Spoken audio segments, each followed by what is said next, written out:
In the sleepy village of St. Mary Mead, a shocking murder in Meadowland unravels a web of greed and secrets. When young historian Tom Reed is found dead, clutching a cryptic note about buried treasure, Miss Marple's keen logic takes over as whispers of a developer's deal and a smuggler's legend swirl. She navigates village rivalries, hidden motives, and a deadly riddle. In 14 chapters, follow Miss Marple as she uncovers the truth behind Tom's death, exposes a cunning killer, and saves Meadowland, proving no secret escapes her sharp mind. Chapter 1. The Quiet of St. Mary Mead. Morning sun filtered through the lace curtains of Miss Jane Marple's modest cottage in St. Mary Mead, casting delicate patterns across the polished oak table where she sat, her knitting needles clicking rhythmically. The air carried the faint scent of lavender from her garden, mingling with the aroma of freshly brewed tea. It was a scene of quintessential village tranquility, the kind that made St. Mary Mead seem untouched by the chaos of the wider world. Yet, as Miss Marple knew better than most, even the quietest corners hid secrets, and this morning was no exception. She adjusted her shawl, her keen eyes scanning the garden beyond the window. The roses were in full bloom, their petals a vibrant contrast against the neatly trimmed hedges. Her gardener, old Mr. Puttock, was fussing over a patch of daisies, muttering to himself about the weather. Miss Marple smiled faintly. Mr. Puttock's grumbling was as predictable as the church bells that chimed every Sunday. But today there was a subtle shift in the village's rhythm, a whisper of something amiss that her sharp instincts had already begun to register. It had started with a conversation at the village shop the previous day. Miss Marple, picking up her usual skein of wool and a tin of biscuits, had overheard Mrs. Price, the baker's wife, gossiping with young Lucy Bell, the postmistress. They were discussing Meadowland, the sprawling field on the outskirts of St. Mary Mead, a place of rolling green and ancient oaks that had long been the pride of the village. Mr. Harrow, the farmer who owned it, had been approached by a developer from London, offering a tidy sum to turn the land into a housing estate.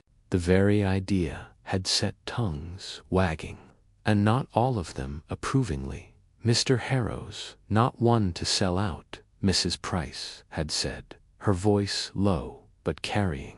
But that Mrs. Green, she's been at him like a terrier, saying it's progress. That the village needs new blood, indeed, as if St. Mary Mead hasn't enough characters already. Lucy had nodded, her eyes wide. And then there's that young Tom Reed, poking about with his books and maps. Says there's treasure buried in Meadowland from the old smuggling days. Can you imagine?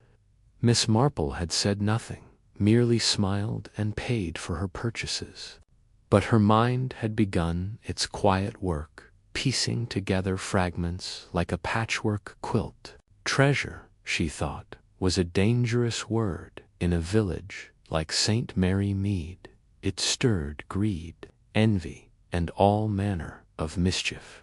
She had seen it before, in the case of old Mrs. Cleary's missing brooch, which had turned out not to be stolen, but hidden by a jealous niece. People, Miss Marple mused, were much the same everywhere, whether in a bustling city or a sleepy village. Now, as she sipped her tea, her thoughts returned to Meadowland. The field was more than just a piece of land. It was a tapestry of the village's history. The older villagers spoke of it with reverence, recounting tales of their grandparents who had played there as children, or of the smugglers who, centuries ago, had used its hidden paths to evade the excisemen. The legend of a buried cache gold coins, some said, or perhaps jewels had persisted, though no one had ever found more than a rusty horseshoe or a broken clay pipe. Miss Marple suspected the truth was less romantic, but legends had a way of taking root, especially when money was involved. A knock at the door interrupted her reverie. It was Dolly Bantry, her old friend, bustling in with a basket of apples from her orchard at Gossington Hall. Dolly was a robust woman, her cheeks flushed from the morning air, her eyes bright with the kind of energy that made her a force in village affairs. "Jane, you'll never guess what's happened," Dolly said, setting the basket on the table and plopping into a chair. "Mr. Harrows called a meeting tonight at the village hall, about Meadowland, of all things. Everyone's going, Mrs. Green, Dr. Thompson, even that young historian, Tom Reed. It's going to be a proper to-do." Miss Marple's needles paused. "A meeting, you say? That's rather sudden, isn't it just?" Dolly leaned forward, her voice dropping to a conspiratorial whisper. "I heard from Mrs. Price that Mr. Harrows had another offer from that developer, and it's bigger than the last. But Tom Reed's been stirring things up, saying the land's worth more than money because of that old treasure nonsense. And Mrs. Greenwell, she's got her heart set on those houses being built, says it'll bring jobs and such." Miss Marple nodded, her expression serene, but her mind alert. "And what does Mr. Harrow think?" Dolly snorted. "He's as stubborn as ever, says he won't sell unless the village agrees. But you know how these things go, Jane. Money talks, and Mrs. Green's got plenty of it. She's been cozying up to half the parish council, promising all sorts of benefits if the sale goes through." Miss Marple's lips twitched into a small smile. She knew Mrs. Eliza Green, a widow who had moved to St. Mary Mead 5 years ago after her husband, a London banker, had left her a considerable fortune. Mrs. Green was a woman of ambition, always impeccably dressed, with a sharp tongue and a sharper eye for opportunity. Miss Marple had observed her at church, noting how her smiles were calculated, her compliments strategic. A woman like that, she thought, could cause trouble without even trying. "And Dr. Thompson?" Miss Marple asked, her tone mild. "What's his stake in this?" Dolly shrugged. "He's been quiet, but you know how he is always hovering about, listening more than he speaks. I reckon he's worried about the village changing too much. He's been here longer than most, hasn't he?"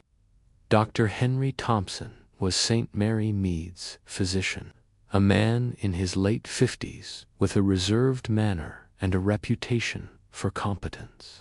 Miss Marple had always found him an enigma, his calm exterior masking something she couldn't quite place. She recalled a conversation at the vicarage where he'd spoken passionately about preserving the village's character. A man with principles, perhaps, but principles could be a motive as much as greed. And young Tom Reed, Miss Marple said, almost to herself, "He's the one talking about treasure, I take it." "Oh, yes," Dolly said, rolling her eyes. "He's got half the village in a tizzy with his stories. Says he's found old documents in the county archives, something about a smuggler's map pointing to Meadowland. Honestly, Jane, it sounds like something out of a novel, but he's deadly serious. Clara, his sister, thinks he's lost his mind." Miss Marple's needles resumed their rhythm. Clara Reed, Tom's older sister, was a sensible woman who ran the village nursery school. She and Tom had inherited their parents' cottage, but Miss Marple had heard whispers of tension between them. Something about Tom's reckless pursuits. Siblings, she reflected, could be as complex as strangers when it came to motives. The conversation drifted to other matters: Dolly's plans for the Women's Institute, the vicar's latest sermon, but Miss Marple's thoughts remained on Meadowland, a field, a treasure, a developer's offer, and a young man with dreams of glory. It was a recipe for discord, and she had seen enough of human nature to know that discord often led to darker things. That evening, the village hall was abuzz with activity. Miss Marple arrived early, taking a seat near the back where she could observe without drawing attention. The hall was a sturdy old building, its walls adorned with faded photographs of past village fetes and a banner proclaiming St. Mary, Mead, a community of tradition. The air smelled of polished wood and the faint tints of tea brewing in the kitchenette. Mr. Harrow stood at the front, a weathered man in his 60s, with a face like a plowed field, his hands clasped tightly, as if to steady himself. Beside him was Mrs. Green, her silk dress catching the light, her smile as polished as her pearls.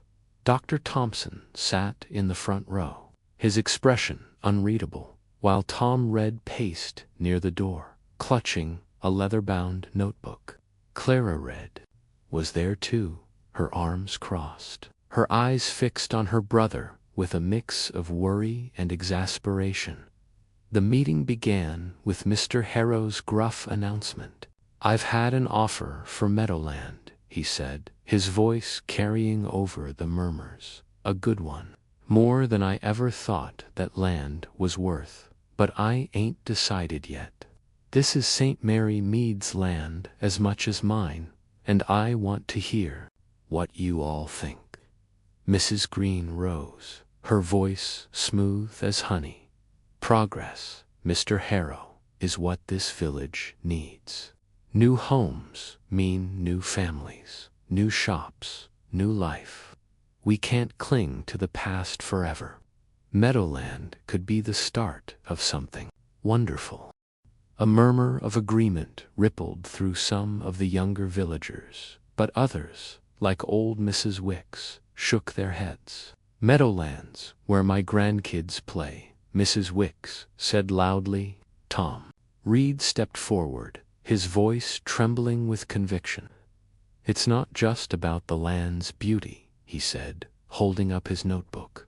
Meadowland holds secrets. I've found evidence documents, maps that point to a treasure hidden there from the smuggling days. If we sell, we lose that history forever. The room erupted in whispers. Miss Marple watched closely, noting the flicker of interest in Mrs. Green's eyes, the tightening of Dr. Thompson's jaw, the way Clara gripped her chair. Treasure, she thought again, was a dangerous word. Dr. Thompson stood, his voice calm but firm. History is all well and good, Tom, but we need to think practically. Development could fund a new clinic, better roads. We can't chase fairy tales. The debate grew heated, voices overlapping until Mr. Harrow raised a hand for silence. I'll think on it, he said, but I ain't making no promises tonight. As the meeting dispersed, Miss Marple lingered, her eyes on Tom Reed, who was arguing quietly with Clara. You're making a fool of yourself, Clara hissed. This treasure nonsense will ruin us. Tom's face darkened. You don't understand, Clara. It's not nonsense. I'm closer than anyone's ever been. Evening's events. The village was a web of connections, each person a thread pulling against another. Mr. Harrow's indecision, Mrs. Green's ambition. Marple had always been good at puzzles. The next morning, the village awoke to a shock. Tom Reed was found dead in Meadowland, sprawled beneath the third oak, a spade beside him, and a crumpled note in his pocket. The note, written in a hurried hand, read, "The riddle lies beneath the third oak.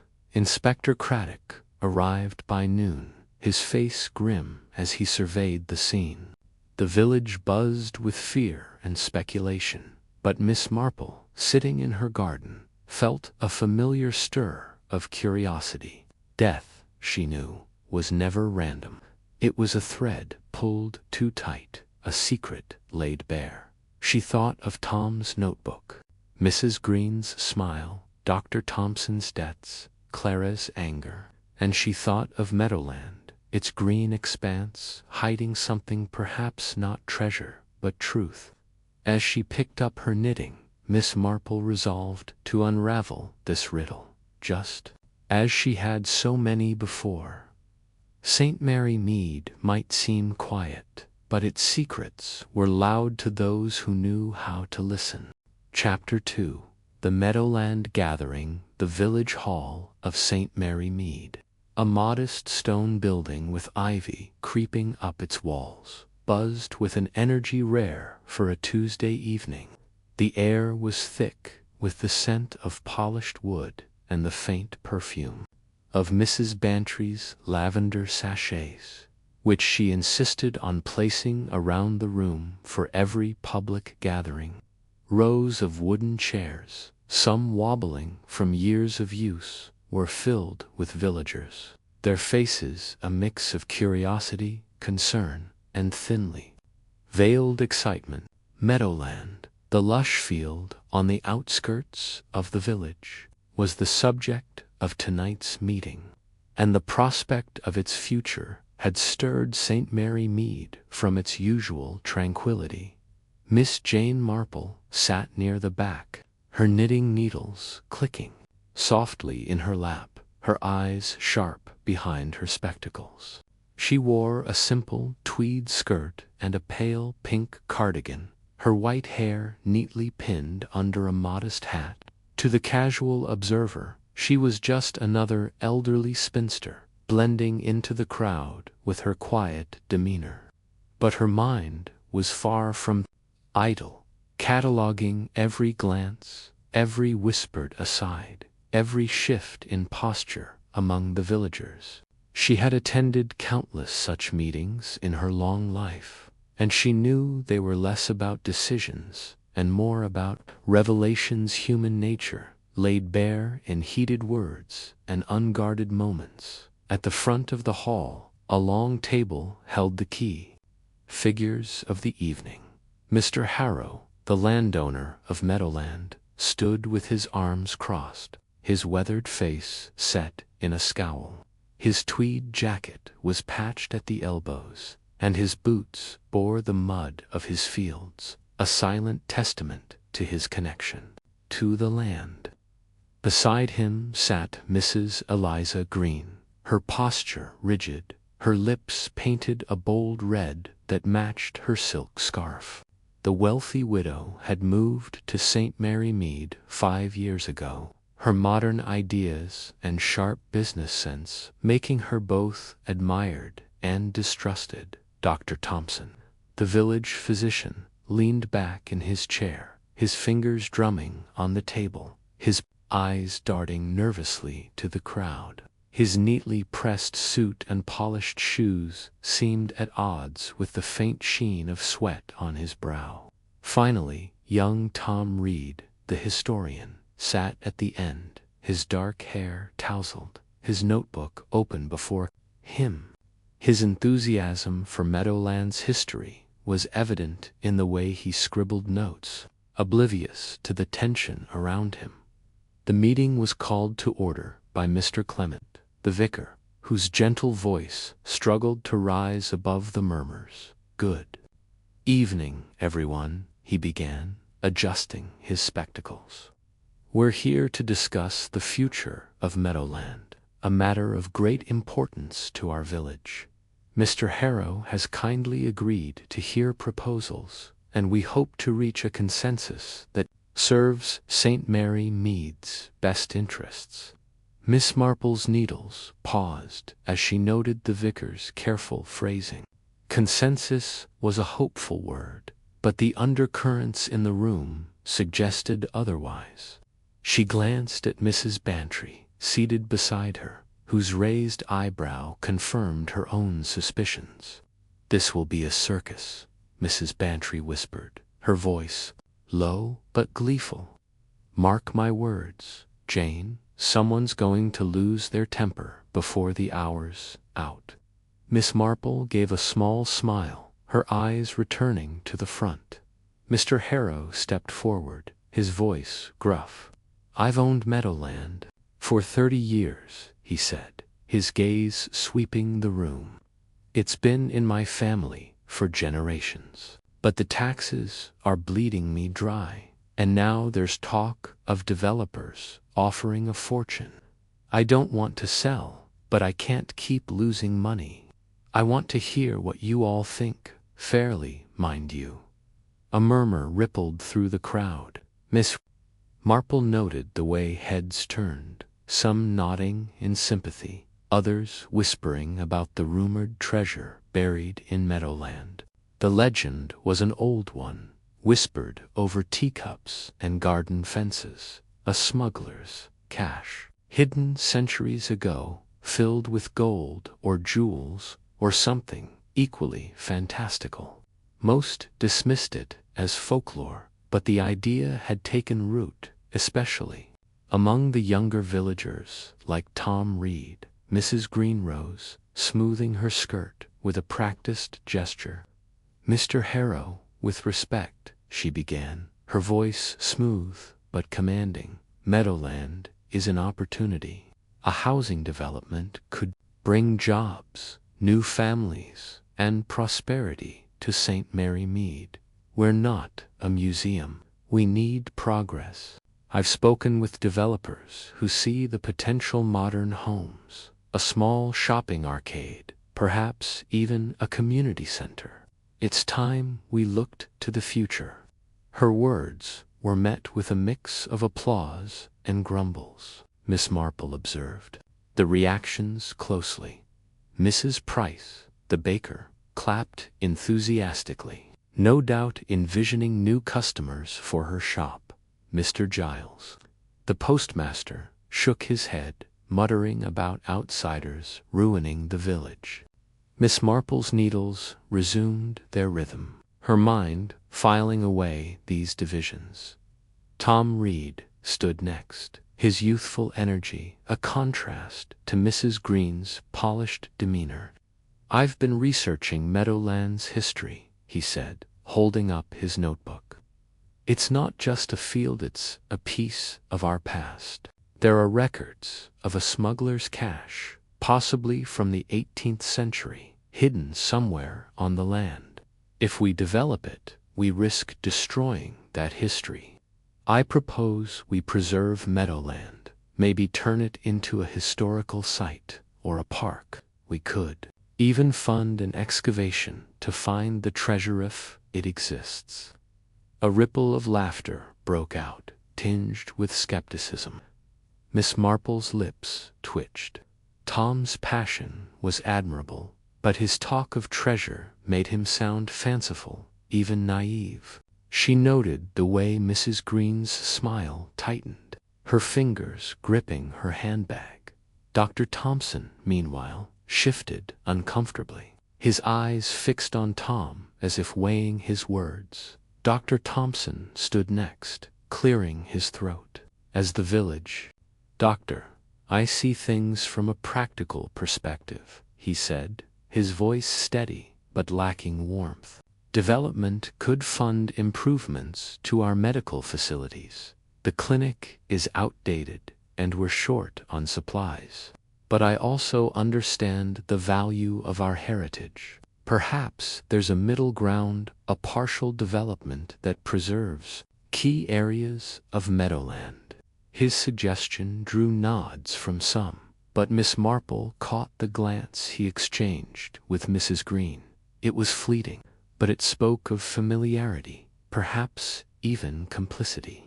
She made a mental note, recalling a similar look between two villagers years ago. When a dispute over a will had turned ugly, the floor was opened to comments, and the room erupted into a cacophony of opinions. Mrs. Price stood, her apron still dusted with flour. "I'm with Mrs. Green," she declared. "More people means more business. My bakery could use the custom, and so could the other shops. We can't live off nostalgia." Mr. Giles countered, his voice sharp. "And what about the traffic? The noise will lose what makes St. Mary Mead special. I say we keep Meadowland as it is. Let Tom dig for his treasure if he wants, but no bulldozers." Miss Marple's needles clicked steadily as she listened, her eyes moving from one speaker to another. She noted the way Mr. Harrow's scowl deepened at the mention of developers, his fists clenching at his sides. She saw Clara Reed, Tom's a strange sister, sitting in the third row, her face pale and her hands twisting in her lap. Clara had not spoken, but her presence was notable.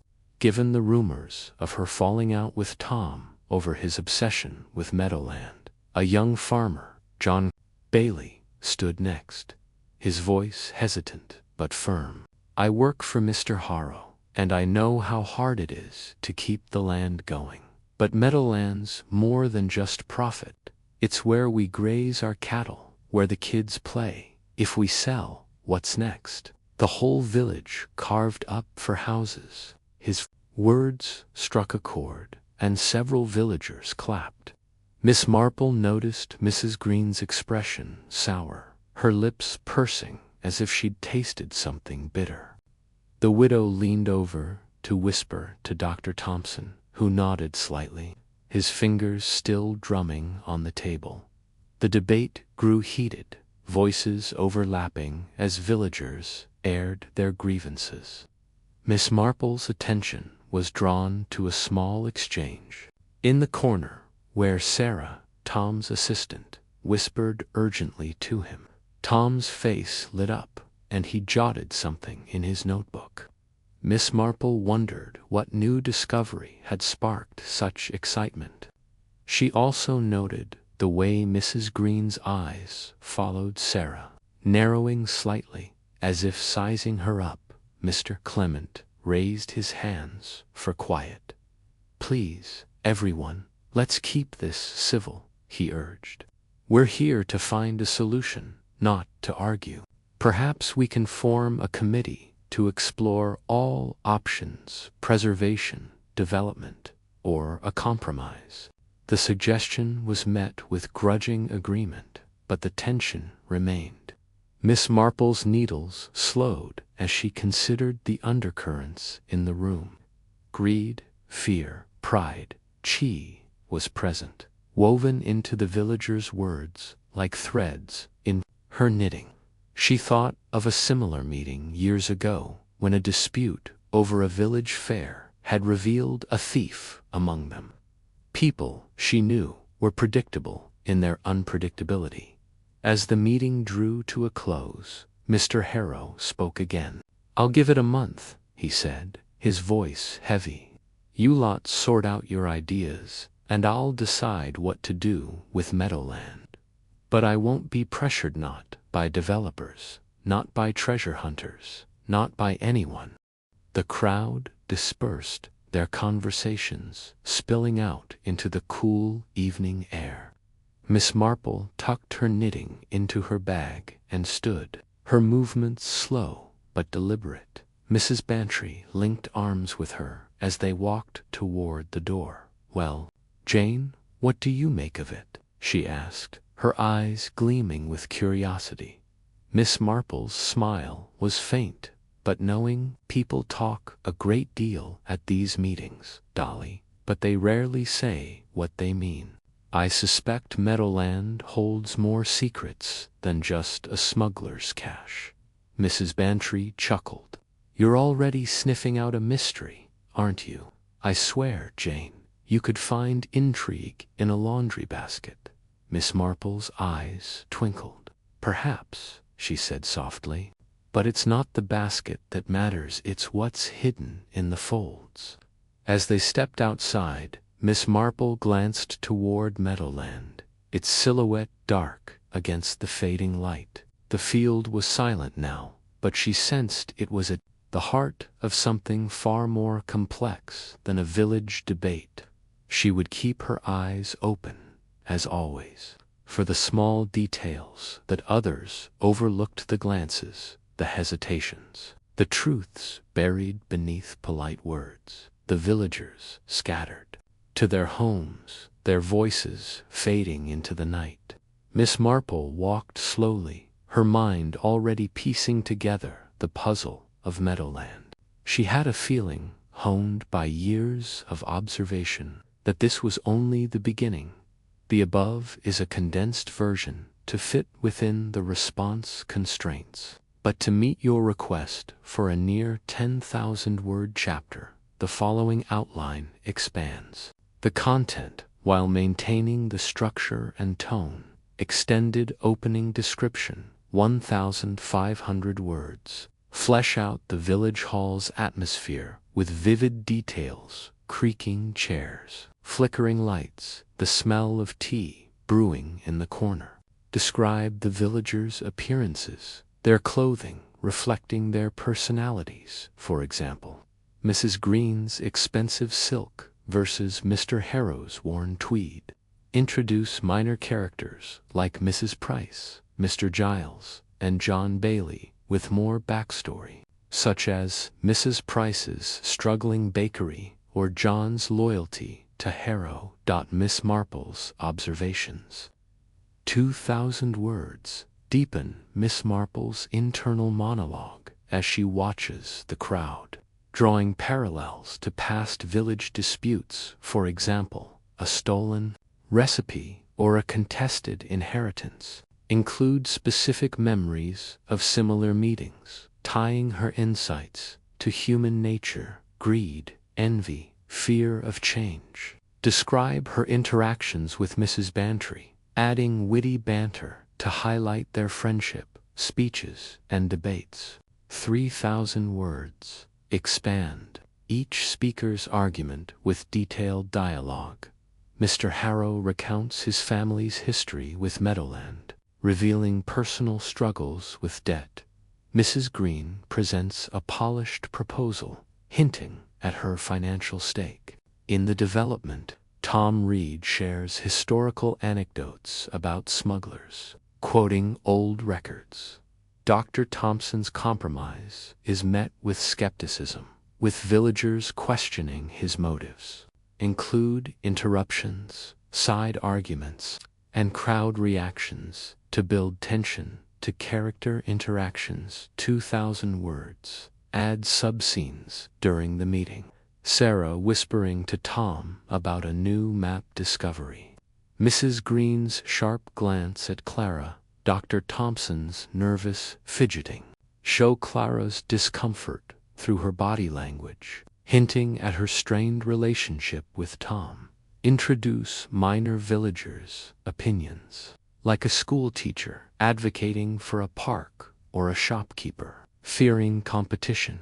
Closing and aftermath. 1,500 words. Extend the meeting's conclusion with more debate over the committee idea, showing factions forming.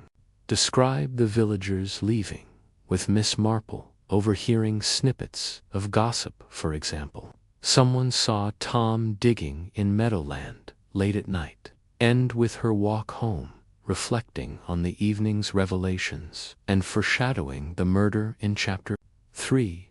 This structure ensures a rich, immersive chapter that captures the village's dynamics, sets up key characters, and plants clues for the mystery, all while staying true to Agatha Christie's style and Miss Marple's keen observation. Chapter 3. The Shocking Discovery.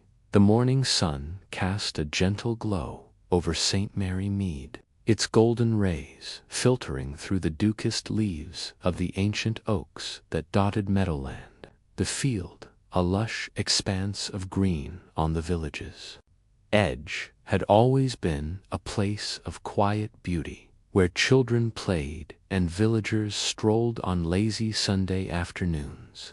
But today, the air was heavy with an unspoken tension, as if the very earth knew something had gone terribly wrong. Miss Jane Marple sat in her garden, her knitting needles clicking softly as she worked on a pale blue shawl. Her eyes, sharp despite her age, flickered toward the lane where villagers passed by, their voices carrying snippets of the morning's news. She had intended to spend the day tending her roses, but the arrival of young Billy Carter, the postman's son, changed everything.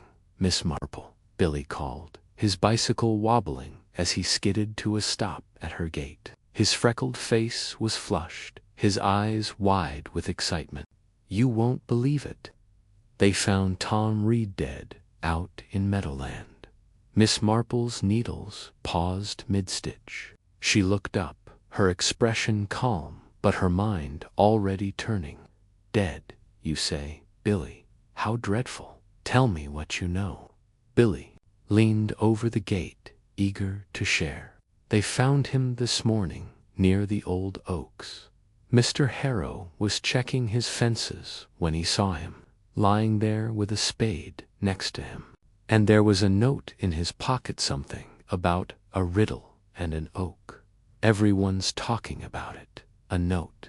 Miss Marple's voice was soft, almost absent, as she tucked the information away. "Thank you, Billy. Be careful on that bicycle now." As Billy pedaled off, Miss Marple set her knitting aside and rose from her wicker chair. She adjusted her hat, a sensible straw affair, and made her way toward the village square. St. Mary Mead was a small place, and news traveled faster than the post. By the time she reached the post office, the air was thick with whispers. Inside, Mrs. Price, the baker, was holding court behind the counter, her apron dusted with flour. "It's a terrible thing," she was saying to a cluster of women. "Tom Reed, of all people, always poking about in that field, muttering about treasure. And now look what's happened." Mrs. Murgatroyd, the vicar's wife, clutched her shopping basket. "Treasure? Oh, surely that's just an old tale. My husband says it's nonsense. All that talk of smugglers and buried gold." "Maybe so," Mrs. Price countered, "but Tom believed it, and now he's dead, with a note about some riddle. What if someone else believed it too?" Miss Marple slipped into the conversation as if she'd been there all along. "Good morning, ladies. Such a shocking event. Did anyone see Tom in Meadowland yesterday?" The women turned, surprised but pleased to see her. Miss Marple's reputation for noticing things others missed was well known. Mrs. Price shook her head. "Not I, but Dr. Thompson was out that way last night. I saw him coming back, looking all flustered, about 9 o'clock, Dr. Thompson." Miss Marple's tone was mild, but her mind noted the detail. "Perhaps he was visiting a patient." "Maybe," Mrs. Price said, unconvinced. "But he looked like he'd seen a ghost." Miss Marple thanked them and stepped outside, her thoughts racing. Tom Reed, a young historian with a passion for local lore, had been researching Meadowland's past. His death, so sudden and strange, suggested more than an accident. The note, the spade, the talk of a riddle-it, all pointed to something deliberate.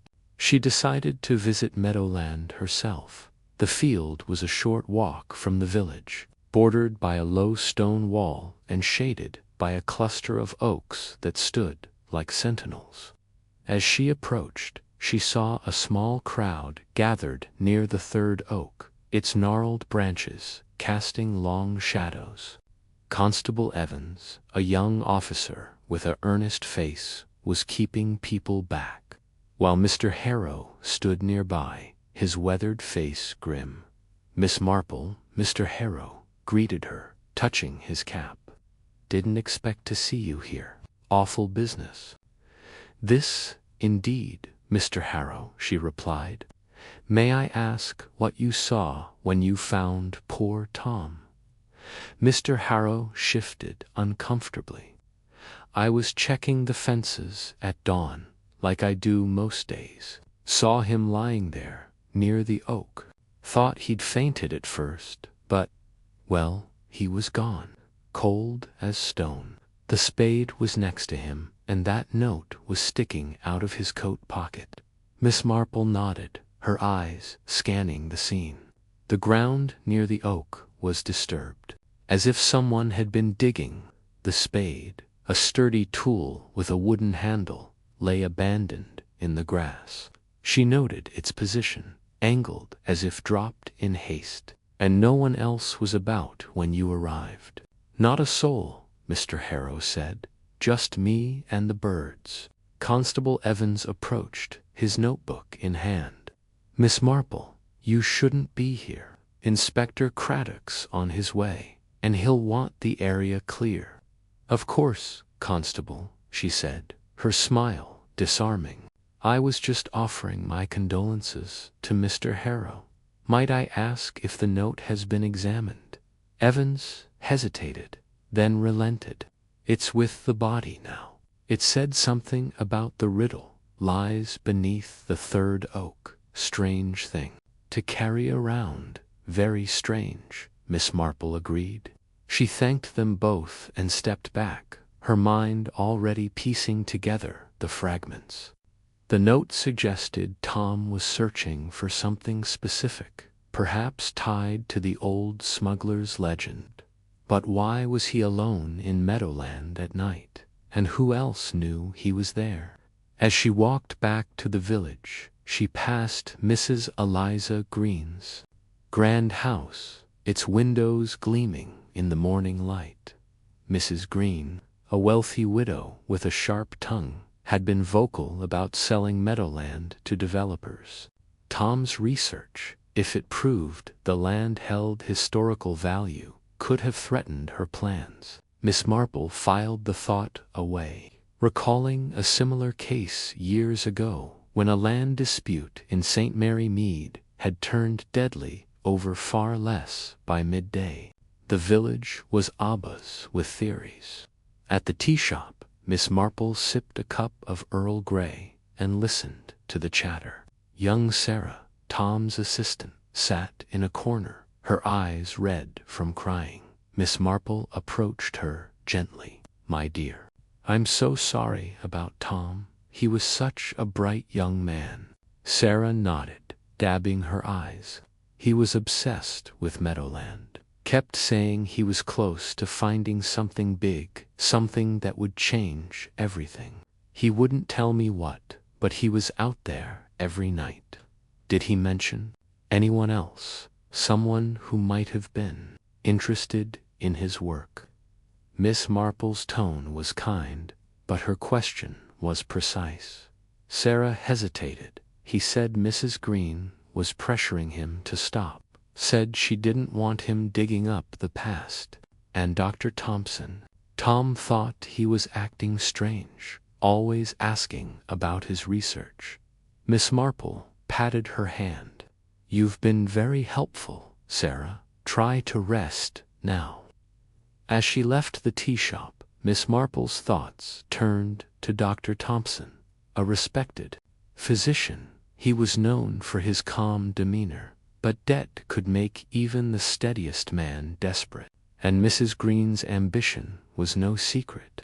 Then there was Clara, Tom's sister, who had arrived in the village only last week, their relationship strained by his obsession with the treasure. The afternoon brought Inspector Craddock, his car pulling into the village square with a crunch of gravel. He spotted Miss Marple near the church and waved her over. "Miss Marple, I might have known you'd be in the thick of it," he said, a wry smile on his face. "What's your take on this?" She smiled back, her eyes twinkling. "Oh, Inspector, I'm just an old woman who hears things. But that note in Tom's pocket-teed's curious, don't you think? almost as if someone wanted him to be found with it. Craddock raised an eyebrow. "You think it was planted?" "I think," she said carefully, "that Tom was looking for something and someone else was looking to perhaps they found him first." The inspector nodded, jotting a note.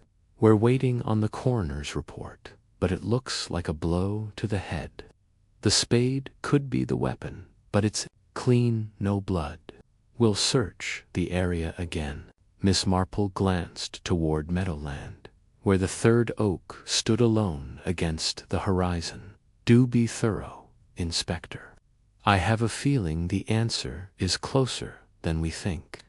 As Craddock headed toward the field, Miss Marple returned home, her mind a whirl of possibilities. She thought of a case from her youth, when a gardener's death had seemed an accident until a single clue, misplaced tool, revealed a deeper truth. Meadowland held secrets, and Tom Reed had come too close to one of them.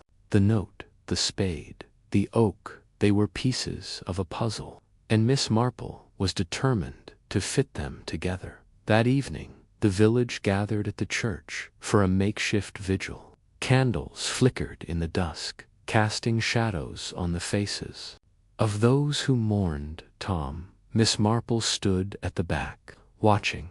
Mr. Harrow looked weary, his hands clasped tightly. Mrs. Green was absent, pleading a headache. Dr. Thompson stood stiffly, his eyes darting to the door.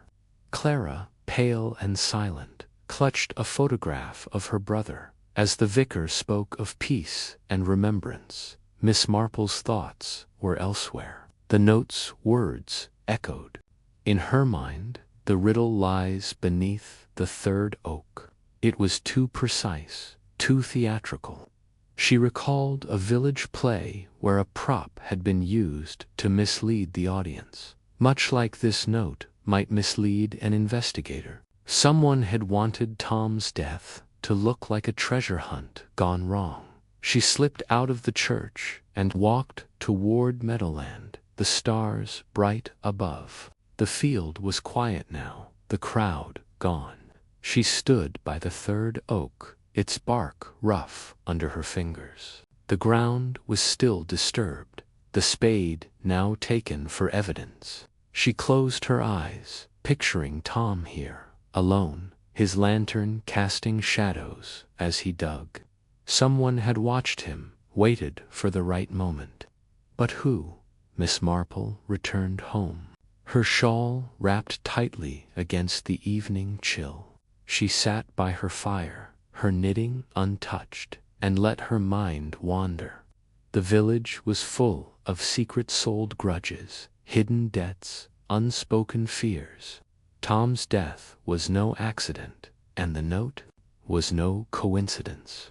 Someone in St. Mary Mead had a great deal to hide, and Miss Marple was certain she would find them. The days that followed were a blur of activity. The coroner confirmed Tom had died from a single blow to the head, likely from a heavy object like the spade, though no blood was found on it. The note, written in black ink on cheap paper, offered no fingerprints. Craddock's men searched Meadowland, but found only old coins and broken pottery. Nothing to suggest a treasure. Miss Marple spent her mornings in the village, listening to gossip, asking gentle questions. She learned that Mrs. Green had been seen arguing with Tom at the village hall, her voice sharp as she demanded he stop his foolish digging. Dr. Thompson, meanwhile, had been spotted near Meadowland more than once, always with an excuse: a patient, a walk, a lost dog. Clara, too, was evasive, her grief seeming to mask something deeper. One afternoon, Miss Marple sat with Sarah in the library, poring over Tom's notes. They were a jumble of maps, sketches, and cryptic references to the smuggler's cache. One page mentioned the third oak specifically, with a drawing of its carvings. He was so sure, Sarah said, her voice breaking. He thought he'd found the key to it all. Miss Marple patted her hand. And perhaps he did, my dear. But someone else found it too. As she left the library, Miss Marple passed Mrs. Green's car, parked crookedly outside the post office.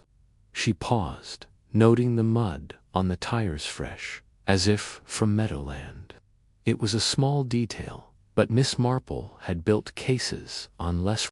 She thought of a time when a muddy boot had led her to a thief in St. Mary Mead, and she smiled to herself. The village settled into an uneasy calm, but Miss Marple knew it wouldn't last. The riddle of Meadowland was far from solved, and the third oak still held its secrets. She returned to her garden, her knitting needles clicking once more, but her mind was far from the shawl in her lap. Somewhere in St. Mary Mead, a killer walked free, and Miss Marple was determined to bring them to light. Chapter 4.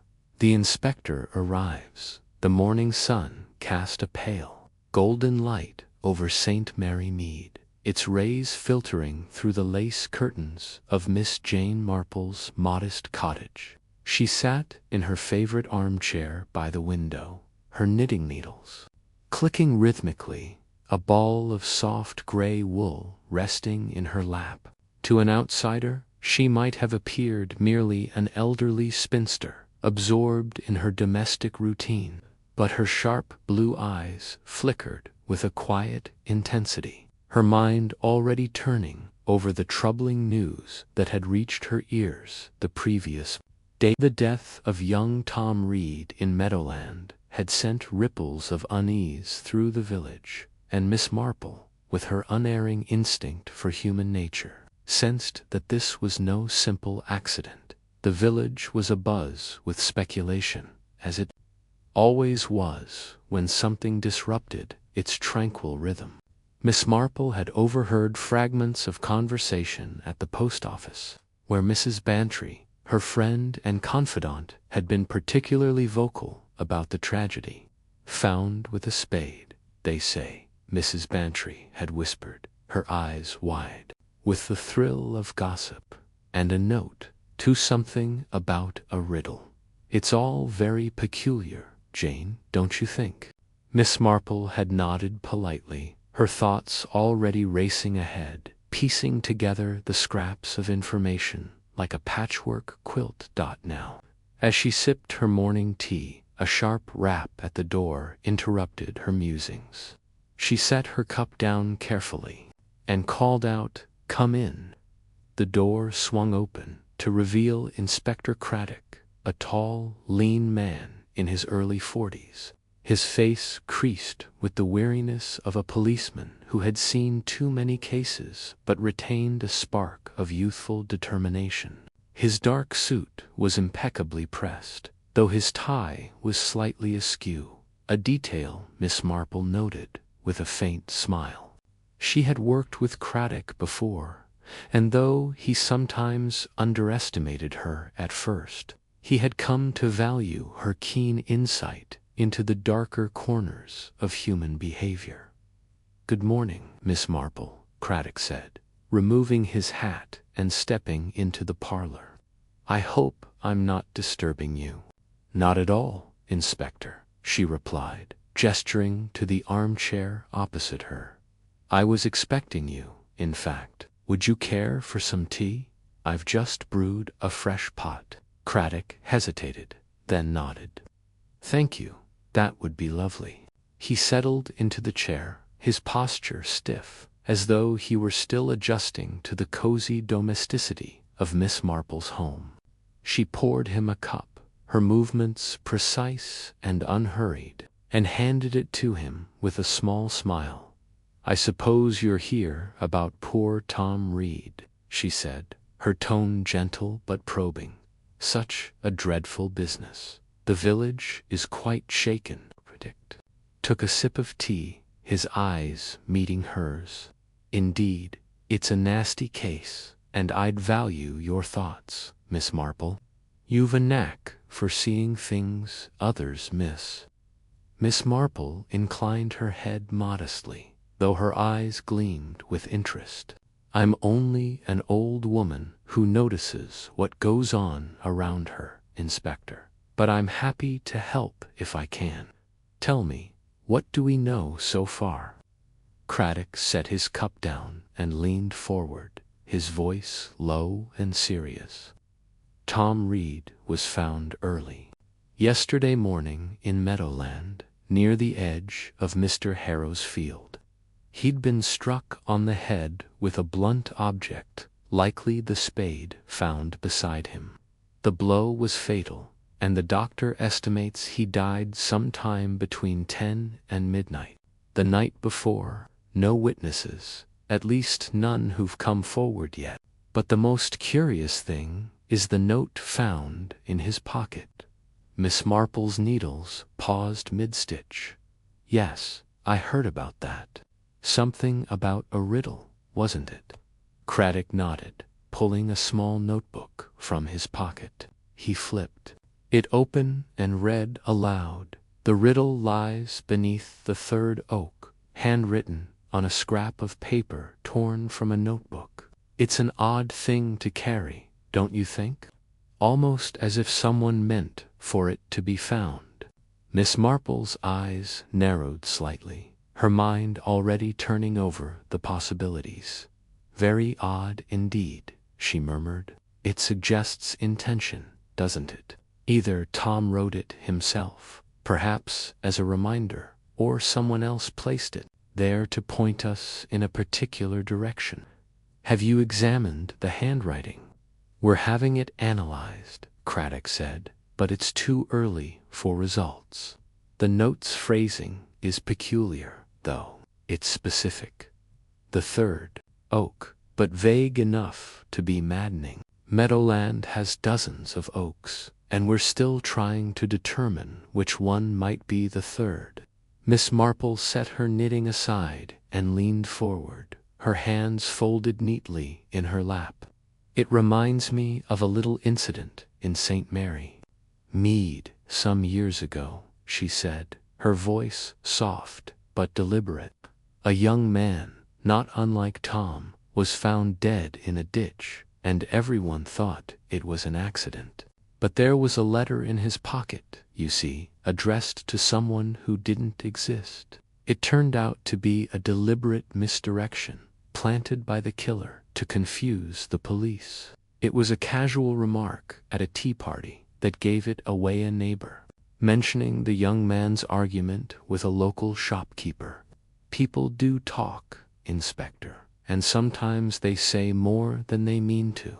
Craddock smiled faintly, accustomed to Miss Marple's habit of drawing parallels from seemingly unrelated village anecdotes. You think the note might be a red herring? Then possibly, Miss Marple said. Or it could be a genuine clue, but not in the way we first assume. If Tom was searching for this so-called treasure in Meadowland, he may have stirred up trouble with someone who didn't want it found or who wanted it for themselves. Have you spoken to Mr. Harrow yet? He owns the land, after all. Craddock nodded. I interviewed him yesterday. He's shaken, naturally. Says he last saw Tom 2 days ago, when they discussed the sale of Meadowland. Harrow's been under pressure from developers, particularly Mrs. Eliza Green, who's keen to turn the field into a housing estate. Harrow claims he's undecided, but he admitted Tom was digging around literally and figuratively asking questions about the land's history. Harrow didn't like it. Miss Marple's lips pursed slightly, and Mrs. Green, she's a forceful woman, I hear, quite determined to have her way. Craddock's expression darkened. She's a piece of work, that one. I spoke to her this morning. She was evasive, said she barely knew Tom, but I got the sense she was hiding something. She's got money tied up in this development deal, and Tom's research into the land's history might have threatened that. Plus, There's Dr. Thompson to consider. A witness saw him walking near Meadowland the night Tom died. Miss Marple's eyebrows rose slightly. Dr. Thompson. Now that's interesting. He's always struck me as a man who keeps his own counsel. Very reserved, but kind enough when you get past the surface. Did the witness say anything else? Not much, Craddock admitted. It was old Mr. Giles, who lives near the field. He was out walking his dog and saw Thompson heading toward Meadowland around 9 o'clock. Thompson claims he was just taking a stroll, but his story's a bit thin. I'm planning to press him further today. Miss Marple nodded thoughtfully. And what about Tom's family? I understand he had a sister, Clara, who wasn't on the best terms with him. Clara Reed, Craddock confirmed. She's in her late 20s, lives in the next village over. She inherited Tom's research notes, apparently, but she says she hasn't looked at them yet. She admitted to a falling out with Tom over his obsession with the Meadowland legend. Said it was ruining his life. I'm not sure I buy her grief. She seemed more angry than sad. Miss Marple's eyes softened with understanding. Family disputes can be so revealing, Inspector. People say things in the heat of the moment that they later regret, but those moments often show us what lies beneath. Clara may know more than she's letting on, even if she doesn't realize it herself. Craddock leaned back, running a hand through his hair. You're right, as usual. I'll keep an eye on her. But this note, Miss Marple, it's nagging at me. If it's tied to the treasure legend, we need to know more about what Tom was chasing. His assistant Sarah mentioned he was spending hours in the village library, poring over old maps and records. Maybe there's something there. Miss Marple's face brightened. The library, of course. Old documents can be terribly illuminating. I might take a stroll there myself this afternoon, if you don't mind. Sarah's a bright girl, and she was close to Tom. She might have noticed something he didn't. Craddock smiled, a genuine warmth in his expression. I'd be grateful for any help you can offer, Miss Marple. You've got a way of ferreting out the truth that puts us professionals to shame. Oh, nonsense, Miss Marple said, waving a hand dismissively. I only notice what's in front of me, Inspector. People are much the same everywhere, you know. They want what they want, and they'll do surprising things to get it. Now, tell me, have you considered the possibility that Tom's death wasn't about the treasure at all, but something more personal? Craddock's brow furrowed. Personal? You mean a grudge, or a love affair gone wrong? Perhaps, Miss Marple said, her voice soft but pointed. Tom was a young man, full of enthusiasm, but enthusiasm can make enemies as well as friends. If he was asking questions about Meadowland, he might have stumbled onto something someone wanted kept quiet. Not just treasure, but secrets. Every village has them, Inspector. Craddock nodded slowly, his mind turning over her words. You're saying we should look beyond the obvious motives, money, land, treasure, and consider what else Tom might have uncovered. Exactly, Miss Marple said, picking up her knitting again. The note is a clue, but it's only one piece of the puzzle. We need to understand Tom, who he was, who he trusted, who he feared. Only then will we see the whole picture. The conversation paused as Craddock sipped his tea, his expression thoughtful. Outside, the village was waking up, the distant sound of church bells mingling with the chatter of birds in Miss Marple's garden. She watched him quietly, her mind already racing ahead to the library, to Sarah. to the old maps that might hold the key to the riddle. But more than that, she was thinking of the people: Mr. Harrow, Mrs. Green, Dr. Thompson, Clarand, the secrets they carried. She had seen it all before, in one form or another: greed, fear, betrayal, all dressed up in the polite guise of village life. As Craddock stood to leave, promising to keep her updated, Miss Marple offered him a final piece of advice. "Be careful, Inspector," she said, her voice gentle but firm. "People will tell you what they think you want to hear, but it's what they don't say that matters most. Listen to the silences, and you'll find your answers." Craddock tipped his hat, a wry smile on his face. "I'll do my best, Miss Marple, and I'll let you know what we find about that note."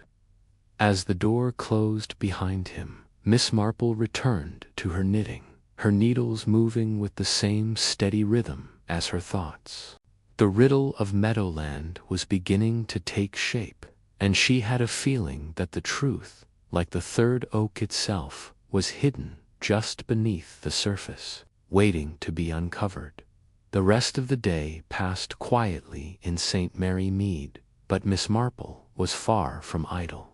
After lunch, she donned her best hatta, sensible but elegant affair with a small feather, and made her way to the village library, a quaint stone building tucked behind the church. The library was a treasure trove of local history, its shelves lined with dusty tomes and yellowed manuscripts that chronicled the comings and goings of St. Mary Mead over centuries. If Tom Reed had been searching for answers about Meadowland, this was where he would have started. Sarah, Tom's assistant, was waiting for her, her young face pale and drawn with grief. She was a slight girl, with mousy brown hair and sharp, intelligent eyes that reminded Miss Marple of her own niece, Joan. "Miss Marple," Sarah said, rising from her chair behind the library counter, "I didn't expect to see you here." "I thought I might lend a hand," Miss Marple said kindly. "Inspector Craddock mentioned you were helping Tom with his research. I wondered if you might show me what he was working on." Sarah hesitated, then nodded. Of course, he was obsessed, really. All those old stories about smugglers and buried treasure. "I thought it was just a lark at first, but Tom was convinced there was something to it. Come, I'll show you." She led Miss Marple to a small table in the back, where a pile of books and maps lay scattered, some still open to the pages Tom had been studying. Among them was a leather-bound volume titled The History of St. Mary Mead, its pages brittle with age. Sarah pointed to a passage about a smuggler named Josiah Black, who, in the 18th century, was said to have hidden a cache of gold in Meadowland to evade the authorities. Tom was sure it was real, Sarah said. He kept talking about the third oak, like it was the key to everything. Miss Marple peered at the map beside the book, a hand-drawn sketch of Meadowland from 1750. The oaks were marked with small, inked symbols, but none were labeled as third. She traced a finger along the lines, her mind working. Did Tom ever mention anyone else being interested in this? Someone who might have wanted to stop him? Sarah frowned, thinking, not exactly, but he was jumpy the last few days. Kept saying he felt like someone was watching him. I thought he was just tired, but now... Her voice trailed off, and she looked away, her eyes bright with unshed tears. Miss Marple patted her hand gently. You've been very helpful, my dear. Don't worry. The truth has a way of coming out, even when people try to hide it. She left the library. Miss Marple's thoughts were racing. The smuggler's cache, the third oak, the cryptic note all pointed to a puzzle that Tom had been trying to solve. But puzzles, she knew, were not just about clues. They were about people and the secrets they kept. Someone in St. Mary Mead had wanted Tom silenced, and Miss Marple was determined to find out who. By the time she returned home, the sun was setting, casting long shadows across her garden. She settled back into her armchair, her knitting in hand, and let her mind wander over the day's discoveries. The note, the oak, the suspects, they were all pieces of a larger pattern, one she had seen before in the quiet betrayals of village life. As she worked her needles, she thought of Mrs. Green's ambition, Dr. Thompson's debts, Clara's anger, and Mr. Harrow's reluctance. Each had a motive, each had a secret, and somewhere among them was the truth. The days that followed were filled with quiet activity. Craddock continued his interviews, pressing each suspect for details, while Miss Marple listened to the village gossip, picking up fragments of conversation at the butcher's, the baker's, and the weekly knitting circle. Mrs. Price, the baker, mentioned seeing Dr. Thompson near Meadowland more than once, always looking nervous as a cat. Mr. Giles, the dog walker, confirmed his story about the doctor, but added that he'd also seen Mrs. Green's car parked near the field a week earlier, though she claimed to have been out of town. And Clara, when Miss Marple met her at the church, seemed more guarded than ever, her eyes darting away when Tom's name was mentioned. Each piece of information was like a stitch in Miss Marple's mental tapestry, slowly forming a picture that was both familiar and surprising. She thought of a case years ago when a young woman's death had been blamed on an accident, but a single overheard remark at a village fete had revealed a jealous lover's motive. People, she knew, were rarely as clever as they thought they'd. Were they left clues in their silences, their glances, their too careful words? One evening, as she sat with Craddock in her parlor, sharing a pot of tea, she voiced her thoughts. "Inspector," she said, "I've been thinking about that note. It's too precise to be an accident, but too vague to be helpful without context. I wonder if Tom wrote it himself, as a reminder, or if someone else wrote it to lure him to Meadowland that night." Craddock frowned. "Lure him? You mean the killer planned it?" "It's possible," Miss Marple said. "If someone knew Tom was close to uncovering something, whether it was the treasure or something else, they might have used the legend to draw him out. The spade suggests he was digging, but perhaps he wasn't alone. Perhaps he was meeting someone." Craddock leaned forward, his interest piqued. "That would explain why the soil was disturbed, but nothing was found. If the killer was there, they might have taken whatever Tom uncovered or ensured he didn't live to tell anyone about it." Miss Marple nodded. "Exactly. And we mustn't forget the human element. Greed, fear, envy, these are what drive people to do terrible things. We need to look at who had the most to lose if Tom's research came to light." Craddock rubbed his chin, thinking, "Mrs. Green stands to lose her development deal if the land's history makes it untouchable. Dr. Thompson's debts tie him to her, which makes him vulnerable. Clara might have wanted to protect her family's name, or even her inheritance. And Harrow, well, he's got the land, but he's under pressure from all sides." Miss Marple smiled faintly. "You're learning, Inspector. But don't forget to listen to what isn't said. Mrs. Green's too quick to dismiss her. Connection to Tom, Dr. Thompson's strolls seem awfully convenient. And Clarewell, family quarrels, can hide deeper wounds. Keep watching them, and something will slip." As Craddock left, Promising to follow up on her suggestions, Miss Marple returned to her knitting, her mind as sharp as ever. The riddle of Meadowland was complex, but not unsolvable. She thought of the third oak, standing silent in the field, its roots deep in the earth, holding secrets that someone had killed to protect. And she knew, with the certainty of long experience, that the truth would not stay buried forever. The investigation continued, with Craddock and his team combing Meadowland for further clues. They found traces of disturbed soil near the third oak, but no treasure, no hidden cache only the faint carvings on the tree's bark, worn by time and weather. Miss Marple, meanwhile, kept her ears open, sifting through the village's chatter for the one detail. Chapter 5.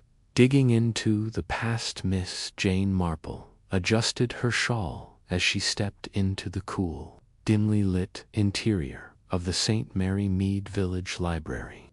The scent of old paper and polished wood greeted her, a familiar comfort that always seemed to sharpen her senses.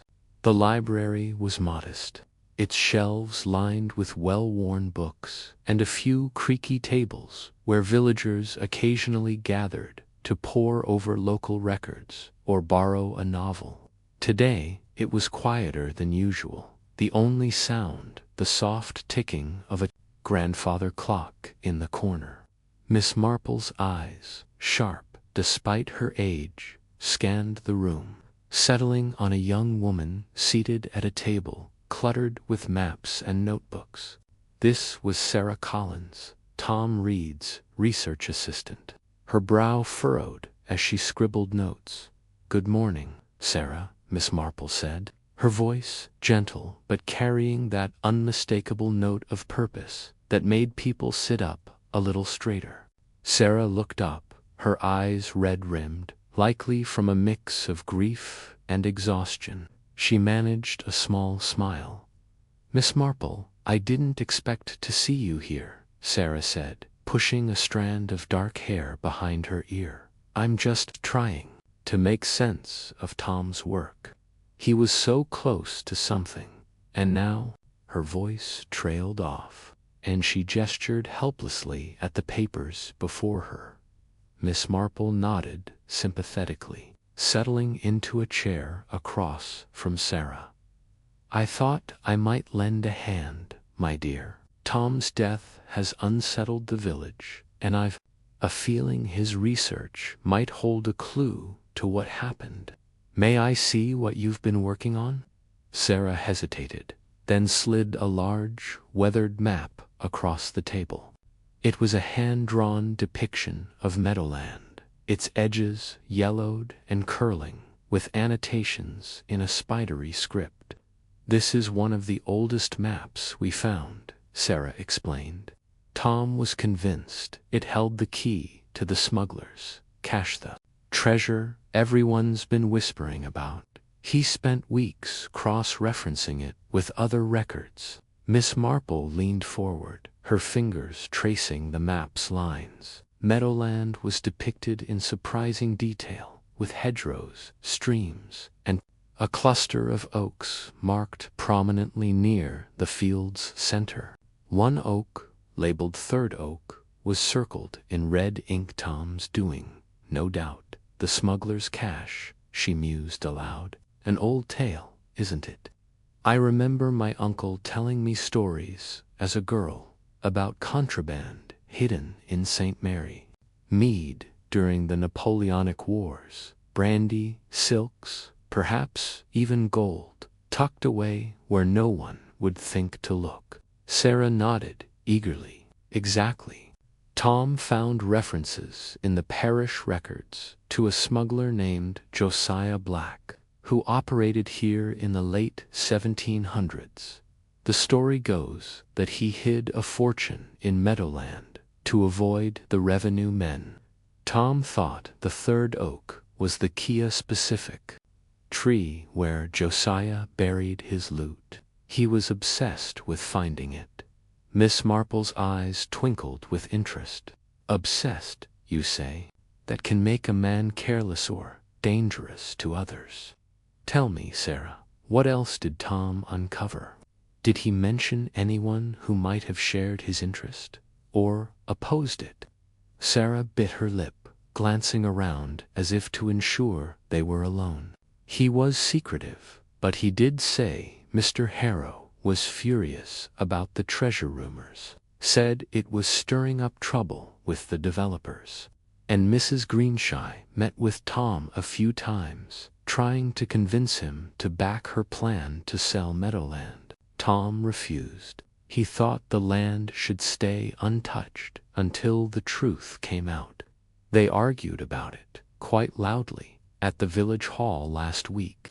Miss Marple filed this away, her mind already drawing parallels to a long-ago dispute in St. Mary Mead, where a farmer's stubbornness over a plot of land had masked a deeper motive. And Dr. Thompson, she prompted gently. Did Tom ever mention him? Sarah frowned. Not much, but I saw them talking near Meadowland a few days before it happened. Tom seemed upset, muttering something about ruining everything. I didn't catch the rest. Dr. Thompson's been kind to me, though, checking in since Tom's death. Kindness can cover many things, Miss Marple said softly, almost to herself.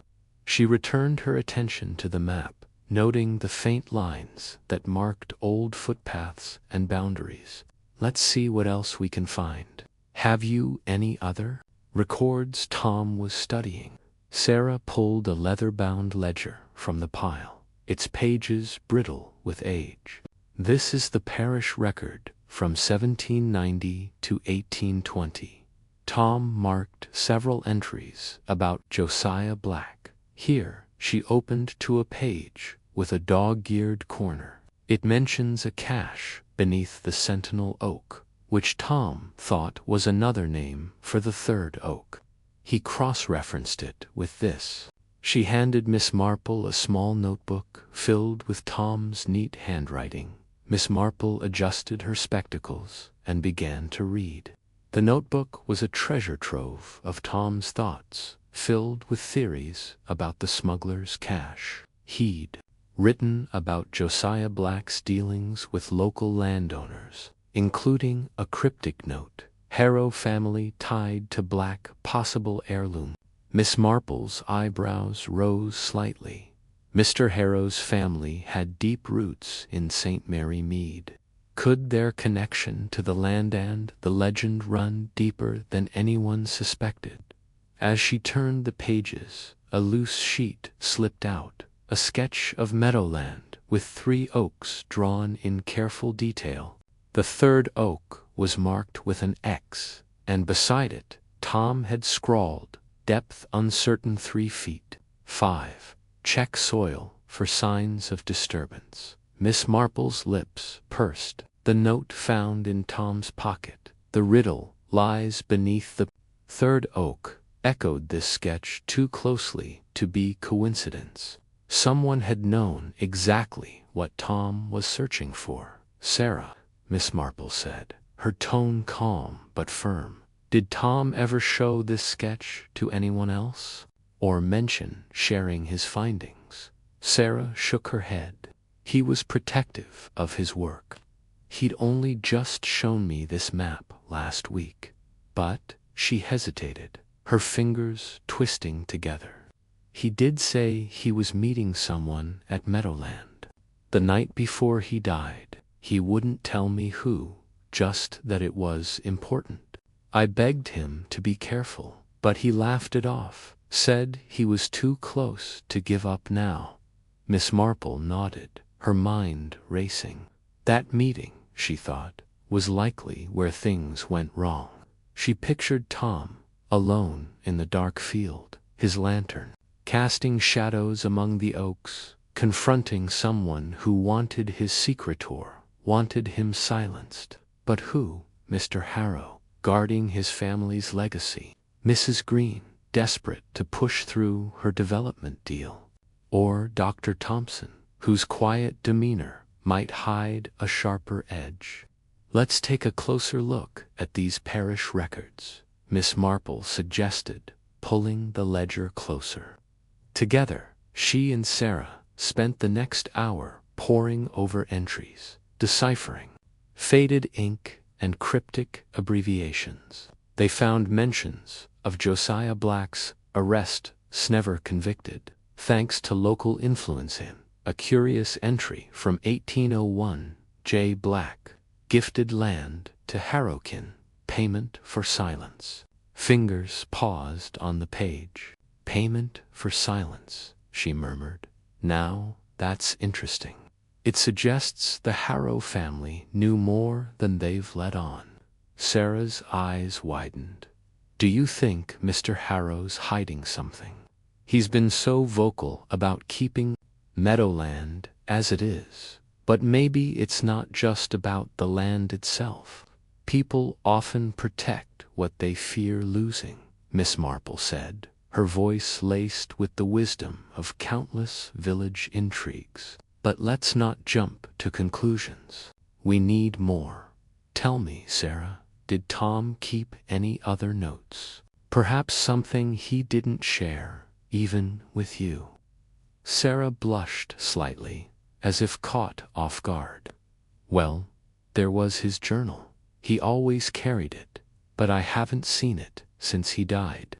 I assumed the police took it, but Inspector Craddock didn't mention it when I asked. Miss Marple's gaze sharpened. A missing journal was a loose thread, and she knew from experience that such threads often unraveled the tightest knots. We must tell Inspector Craddock about this, she said. But first, let's see if we can find anything else here. The library has a way of hiding its secrets in plain sight. They turned their attention to a box of miscellaneous documents Tom had requested from the county archives. Among them was a letter, dated 1803, from a local magistrate to the Harrow family, warning against disturbing the meadow due to matters of local concern. The letter was vague, but Miss Marple noted the magistrate's name, Ezekiel Green. Green, she said thoughtfully. Could this be an ancestor of Mrs. Eliza Green? Families in St. Mary Mead tend to stay rooted like old oaks. Sarah gasped.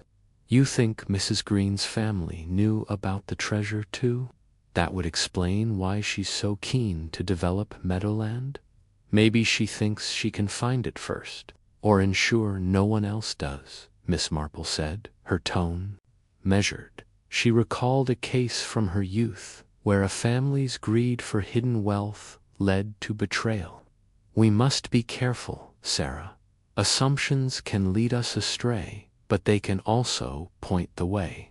Let's organize these findings and share them with Inspector Craddock. As they sorted through the remaining documents, Miss Marple's mind churned. The smuggler's cache was more than a legend. It was a motive, a thread tying the past to the present. Tom's death, the cryptic note, the third O-call, pointed to someone desperate to keep a secret buried. But was it the treasure itself, or something more personal? She thought of Mr. Harrow's stubborn pride, Mrs. Green's calculated charm, Dr. Thompson's quiet debts, and Clara's tearful confession of family strife. Each was a piece of the puzzle, but the picture remained incomplete. By late afternoon, the library's light had softened, casting long shadows across the table. Sarah yawned, her energy waning, but Miss Marple remained alert, her knitting needles clicking rhythmically as she thought. She'd brought her knitting bag, as always, a habit that steadied her mind. Sarah, my dear, she said at last, you've been a great help. I think we've uncovered enough for now. Let's bundle these papers and take them to Inspector Craddock. He'll want to see the map and that letter.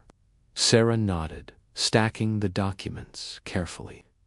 "Do you think we're close to finding out what happened to Tom?" she asked, her voice hopeful yet tinged with fear. Miss Marple smiled, a small, knowing smile. "We're closer than we were this morning, my dear.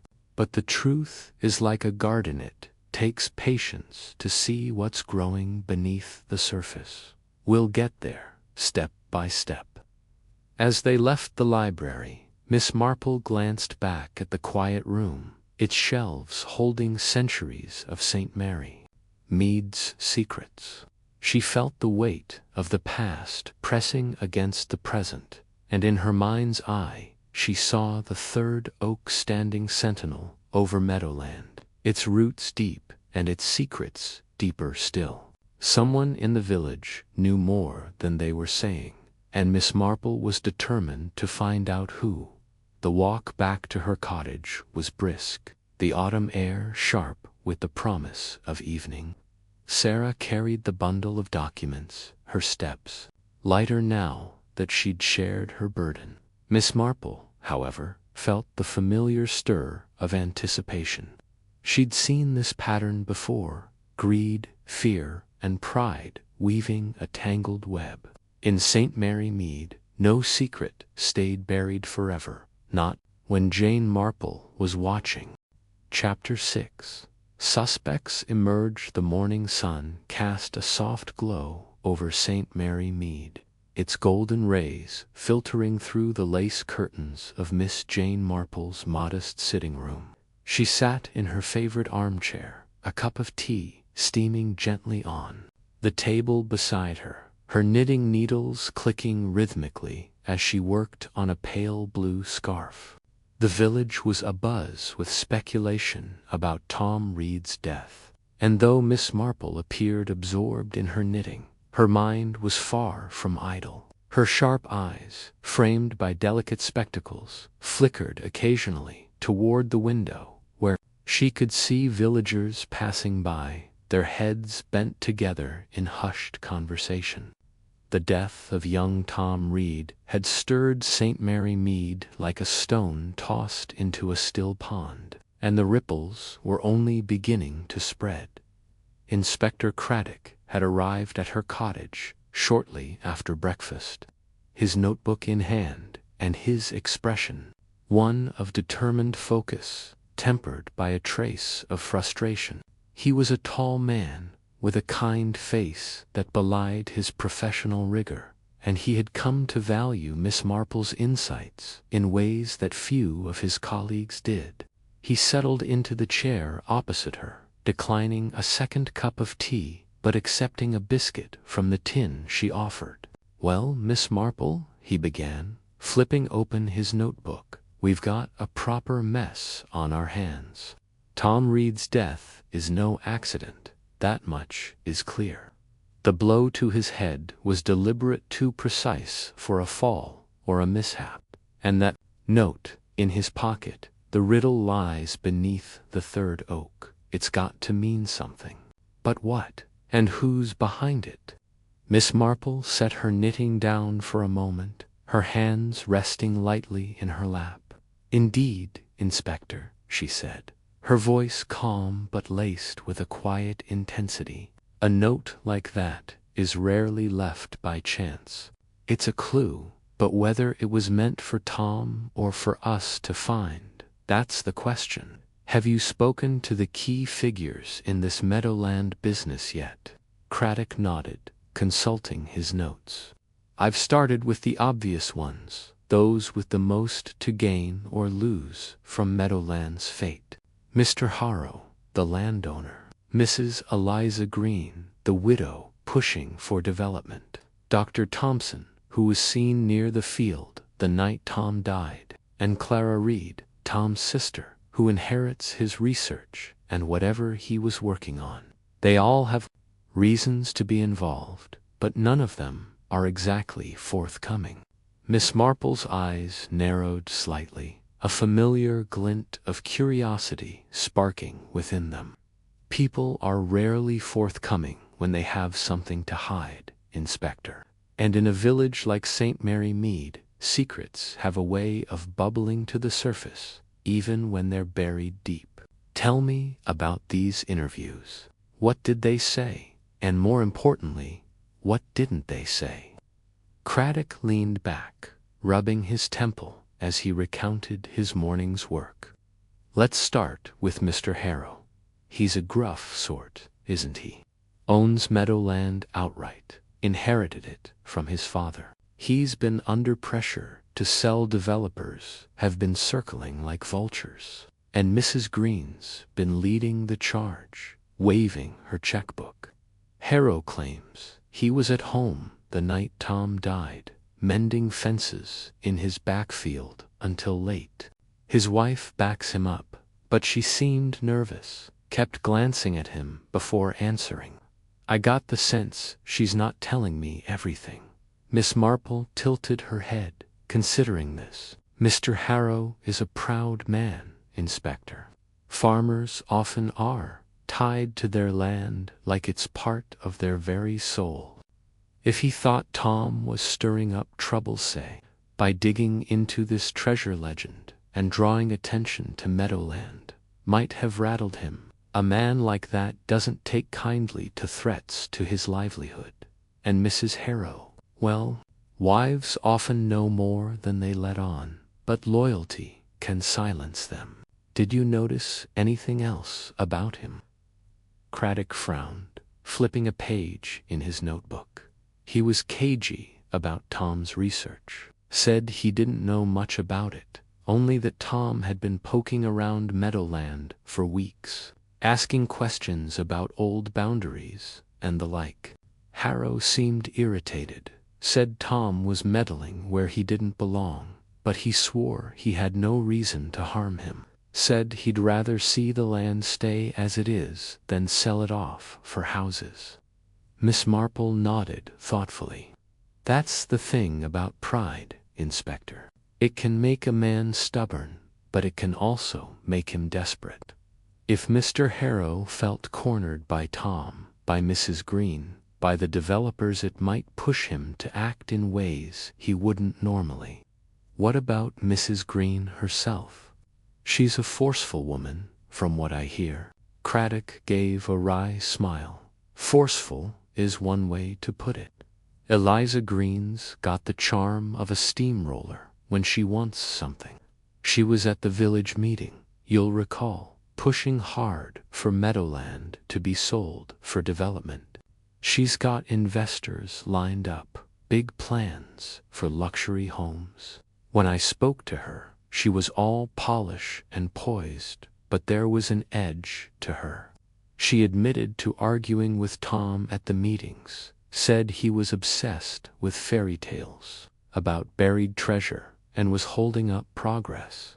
She claims she was at home the night he died, going over paperwork with her solicitor. The solicitor confirms it, but he's one of those slick types who'd confirm anything for a fee. Miss Marple's lips twitched into a faint smile. Mrs. Green is a woman who knows what she wants, and I suspect she's not accustomed to being refused. An argument with Tom could have been more than just words, especially if she thought his research threatened her plans. A woman like that, well, I've known others like her. There was Mrs. Langley in St. Mary Mead years ago, who pushed her husband into a risky business deal. When it went sour, she didn't hesitate to shift the blame and more, if you catch my meaning. Did Mrs. Green seem nervous about anything specific? Craddock shook his head. Not nervous, exactly. More defensive. Kept steering the conversation back to how Tom's death was a tragedy, but hardly her concern. She was quick to point out that Tom had made enemies with his digging, literally and figuratively. But there was something in her eyes, Miss Marple, like she was measuring every word, afraid of saying too much. Interesting, Miss Marple murmured, her fingers resuming their gentle work on the scarf. A woman like Mrs. Green doesn't strike me as one who loses control easily, but ambition can make people reckless. And then there's Dr. Thompson. What did you make of him? Craddock's expression darkened. He's a puzzle, that one. Dr. Thompson's well-liked in the village, always has a kind word and a steady hand with his patients. But he was seen near Meadowland the night Tom died. Miss Price, the baker, spotted him walking toward the field around dusk. When I asked him about it, he said he was taking a stroll to clear his head after a long day. Claimed he didn't see Tom or anyone else, but he was fidgety, kept adjusting his glasses and avoiding my eyes. And when I mentioned the note in Tom's pocket, he went pale only for a moment, but I caught it. Miss Marple's needles paused again, and she looked up, her gaze sharp. Dr. Thompson is a man of routine, Inspector. Doctors often are. A late-night stroll near Meadowland, of all places, doesn't quite fit, does it? And going pale at the mention of the note, well, that's telling. I recall a case in St. Mary Med, Dr. Haydock, a fine physician, but he had a secret gambling habit that led him into all sorts of trouble. A man in a position like Dr. Thompson's has much to lose if his reputation is tarnished. Did he say anything about Tom's research? Not much, Craddock admitted. He said Tom had come to him a few days before, asking about old medical records from the village, something about a smuggler who might have died in Meadowland centuries ago. Thompson said he didn't have anything useful, but Tom seemed excited, like he was onto something. Thompson brushed it off, said Tom was chasing ghosts, but I got the feeling he knew more than he was letting on. Miss Marple nodded slowly, her mind turning over the pieces of the puzzle. A doctor, you see, is privy to many secrets. People confide in them, not just about their ailments, but about their lives. If Tom was chasing ghosts, as Dr. Thompson put it, he might have stirred up something the doctor preferred to keep buried. And then there's Clara Reed, poor girl. What did she have to say? Craddock sighed, flipping to another page. Clara's a tough one to read. She's grieving, that much is clear, but there's anger there too.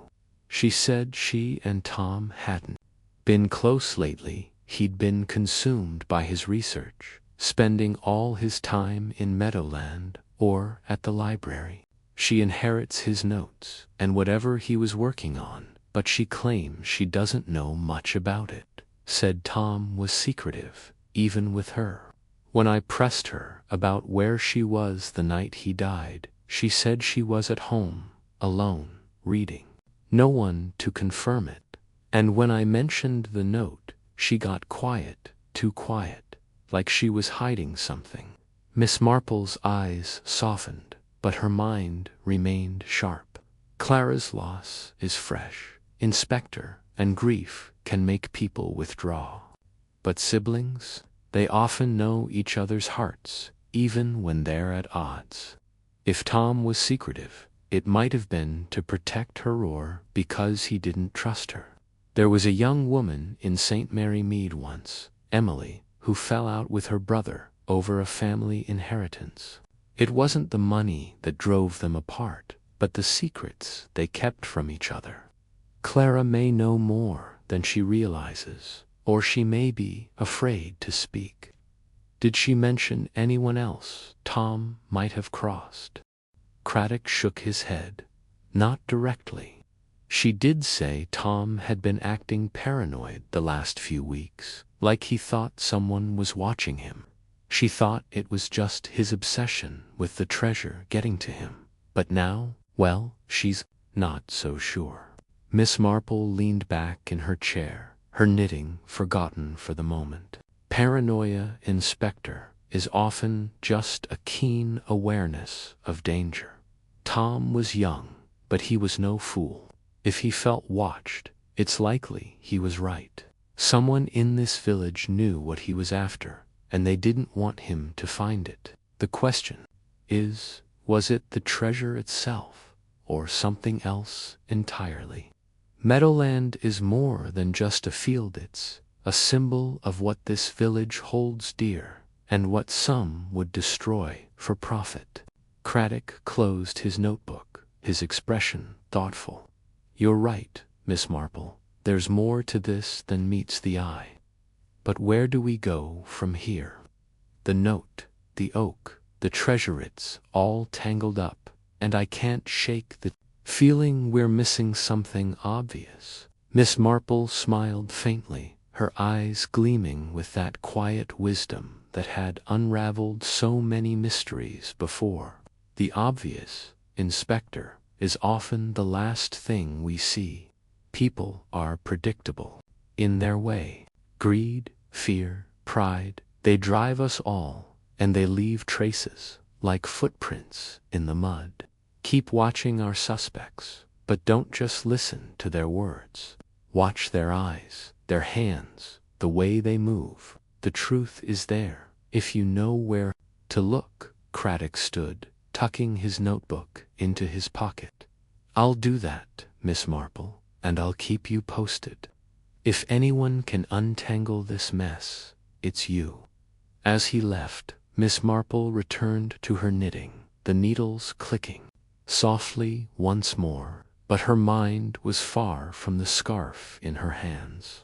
She thought of Mr. Harrow, his pride rooted in the land, of Mrs. Green, her ambition gleaming like polished steel, of Dr. Thompson, his steady demeanor hiding a flicker of unease, and of Clara, torn between grief and secrets. Each of them, she knew, held a piece of the puzzle. And somewhere beneath the surface of St. Mary Mead's quiet charm lay the truth about Tom Reed's death. The day wore on, and Miss Marple decided to take a walk to the village square, where the post office buzzed with the usual chatter. She moved slowly, her stick tapping lightly on the cobblestones, her eyes taking in every detail, the way Mrs. Price lingered at her shop door, watching passers-by, the way Mr. Harrow's son, young Ben, kicked at a stone with more force than necessary, the way Dr. Thompson hurried past, his medical bag clutched tightly. Small things, but to Miss Marple they were threads in a tapestry she was only beginning to weave. At the post office, she paused to buy a stamp, lingering long enough to overhear Mrs. Baxter, the postmistress, gossiping with a customer. It's a shame about young Tom, Mrs. Baxter was saying, her voice low but eager. Always digging, that one. I heard he'd found something in Meadowland, something valuable. No wonder someone did him in. Miss Marple's ears pricked up, but she kept her expression bland, adjusting her hat as if absorbed in the task. A shame indeed, she murmured, just loud enough to be heard.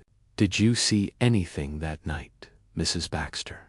You've such a good view of the village from here. Mrs. Baxter puffed up slightly, pleased to be consulted. Well, now that you mention it, I did see Dr. Thompson heading toward Meadowland, just as the light was fading. Looked like he was in a hurry, and Mrs. Green's car was parked near the church around that time. Odd, since she lives clear across the village. Miss Marple nodded, filing the information away. How observant you are, Mrs. Baxter. It's a wonder anything happens in St. Mary Mead without you noticing. As she left the post office, Miss Marple's mind was racing. Dr. Thompson's stroll, Mrs. Green's car, Mr. Harrow's nervous wife, Clara's silence, they were all pieces of a puzzle, but the picture was still incomplete. She thought of the note in Tom's pocket, its cryptic words echoing in her mind. The riddle lies beneath the third oak. It was too deliberate, too theatrical to be a casual scribble. Someone had wanted it found, either to mislead Tom or to point the finger elsewhere. She made her way to the churchyard, where the ancient oaks of Meadowland loomed in the distance. The third oak, she knew, was the Kior. At least, someone wanted it to seem that way. As she stood there, the breeze carrying the scent of freshly turned earth, she recalled a long-ago incident in St. Mary Mead. A young man, much like Tom, had been consumed by a search for something hidden, a will, not a treasure, but the principle was the same. He'd been led astray by a false clue, planted by someone who knew exactly what he was after. The memory sharpened her resolve. This was no simple murder, she thought.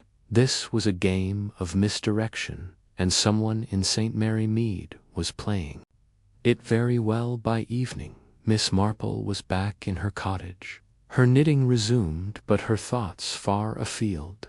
She considered each suspect in turn, weighing their motives and their movements. Mr. Harrow, whose land was at stake, might have seen Tom as a threat to his legacy. Mrs. Green, with her plans for profit, had clashed with Tom publicly. Had her ambition driven her to silence him? Dr. Thompson, with his debts and his late-night walk, was hiding something. But was it murder? And Clara, poor Clara, caught between love for her brother and resentment of his obsession, could she have acted in a moment of desperation? As the clock struck 9, Miss Marple set her knitting aside and sipped the last of her tea. The village was quiet now, but beneath its calm surface, secrets stirred. She knew that the truth, like the treasure Tom had sought, was buried somewhere in Meadowland, not in the soil, but in the hearts of those who coveted it. And she would find it, as she always did, by watching, listening, and understanding the unchanging patterns of human nature. The next day, she resolved to visit Sarah, Tom's assistant, at the library. If anyone knew what Tom had been chasing, it was her. And perhaps, Miss Marple thought, Sarah might let slip something that would bring the puzzle into focus. For now, she rose from her chair, turned off the lamp, and made her way to bed, her mind already weaving the threads of St. Mary Mead's latest mystery into a pattern only she could see. Chapter 7. The third oak. The morning sun cast a golden glow over St. Mary Mead, its rays filtering through the ancient trees that lined Meadowland. Miss Jane Marple stood at the edge of the field, her sensible shoes sinking slightly into the dukest grass. She adjusted her shawl, her sharp eyes scanning the expanse before her. Meadowland was a patchwork of green, dotted with wildflowers, and framed by gnarled oaks that had stood for centuries, silent witnesses to the village's history. One tree, in particular, held her attention, the third oak, as the cryptic note in Tom Reed's pocket had described. Its massive trunk, weathered and scarred, seemed to pulse with secrets, and Miss Marple felt a familiar tingle of curiosity. Inspector Craddock, his coat flapping in the gentle breeze, joined her, his notebook in hand. "Miss Marple," he said, tipping his hat, "you're certain this is the spot?" The note said beneath the third oak, "But there must be dozens of oaks here. How do we know this is the right one?" Miss Marple's lips curved into a faint smile. "My dear Inspector, it's not merely about counting trees. It's about understanding what Tom Reed meant by third. He was a historian, precise in his thinking. He wouldn't have chosen such a phrase carelessly. We must consider the context, perhaps the third oak in a specific sequence, or one marked by history." Craddock raised an eyebrow, accustomed to her cryptic wisdom, but still skeptical. "History, you say? This field's been here forever. Any of these trees could be significant." "Precisely," Miss Marple replied, her voice soft but firm. "Which is why we must look for a sign." Tom was researching Meadowland's past, was he not? He'd have known the legends, the smugglers' tales. If there's a treasurer, even the suggestion of whodunit would be tied to something distinct. They began their walk toward the cluster of oaks at the field's northern edge, where the trees grew thickest. The air was cool, carrying the scent of earth and moss. Miss Marple moved with surprising agility for her age, her eyes darting from tree to tree, searching for anything out of the ordinary. Craddock followed, his boots crunching against the ground, his mind racing with questions. The murder of Tom Reed had shaken the village, and the note in his pocket had turned a simple land dispute into something far more sinister. Was it greed that drove the killer, or fear of what Tom might have uncovered? As they approached the third oak in the row, towering giant with branches that sprawled like an old man's arms, Miss Marple paused. She tilted her head, studying the trunk. "There," she said, pointing to a series of faint carvings etched into the bark. They were weathered, almost invisible unless one knew to look. The marks formed a rough pattern, perhaps initials or symbols, though time had blurred their meaning. Craddock squinted, leaning closer. "What are these letters? Some kind of code?" "Possibly," Miss Marple mused. "Or perhaps a marker from long ago. Smugglers, you know, were fond of leaving signs subtle, but clear to those who knew their ways." Tom might have recognized this as significant. Craddock jotted down a description of the carvings, his pencil scratching against the paper. "So, you think this is the third oak, and what there's something buried here?" Miss Marple's eyes twinkled. "That's what we're here to find out, isn't it? But we must be cautious. If Tom was killed over this, someone else may have already come looking." Craddock signaled to a pair of constables who had been waiting nearby, their shovels at the ready. "Right, lads," he called. "Let's have a dig. Shallow mind, you, we don't want to disturb more than necessary." The constables set to work, their shovels biting into the soft earth beneath the oak. Miss Marple watched, her hands clasped in front of her, her mind drifting to a similar incident years ago in St. Mary Mead. A young man, full of ambition, had been found dead near a hedgerow, clutching a scrap of paper with a single word, "hidden." It had turned out to be a case of mistaken identity, the killer believing the man knew more than he did. Could Tom's death be similar, a misunderstanding of his intentions? The constables worked steadily, the pile of earth growing beside them. After a few minutes, one of them, a young man with ruddy cheeks, paused and wiped his brow. "Nothing yet, sir," he said to Craddock. "Just dirt and roots." "Keep going," Craddock urged, though his tone betrayed a hint of frustration. He glanced at Miss Marple. "You're sure about this?" "Patience, Inspector," she replied. "The ground may not yield its secrets easily, but it always tells a story if you listen." They continued digging, the rhythmic thud of shovels filling the air. Miss Marple's gaze wandered to the surrounding field, noting the way the grass was trampled in certain spots, as if someone had been here recently. She stepped closer to the tree, her fingers brushing the rough bark.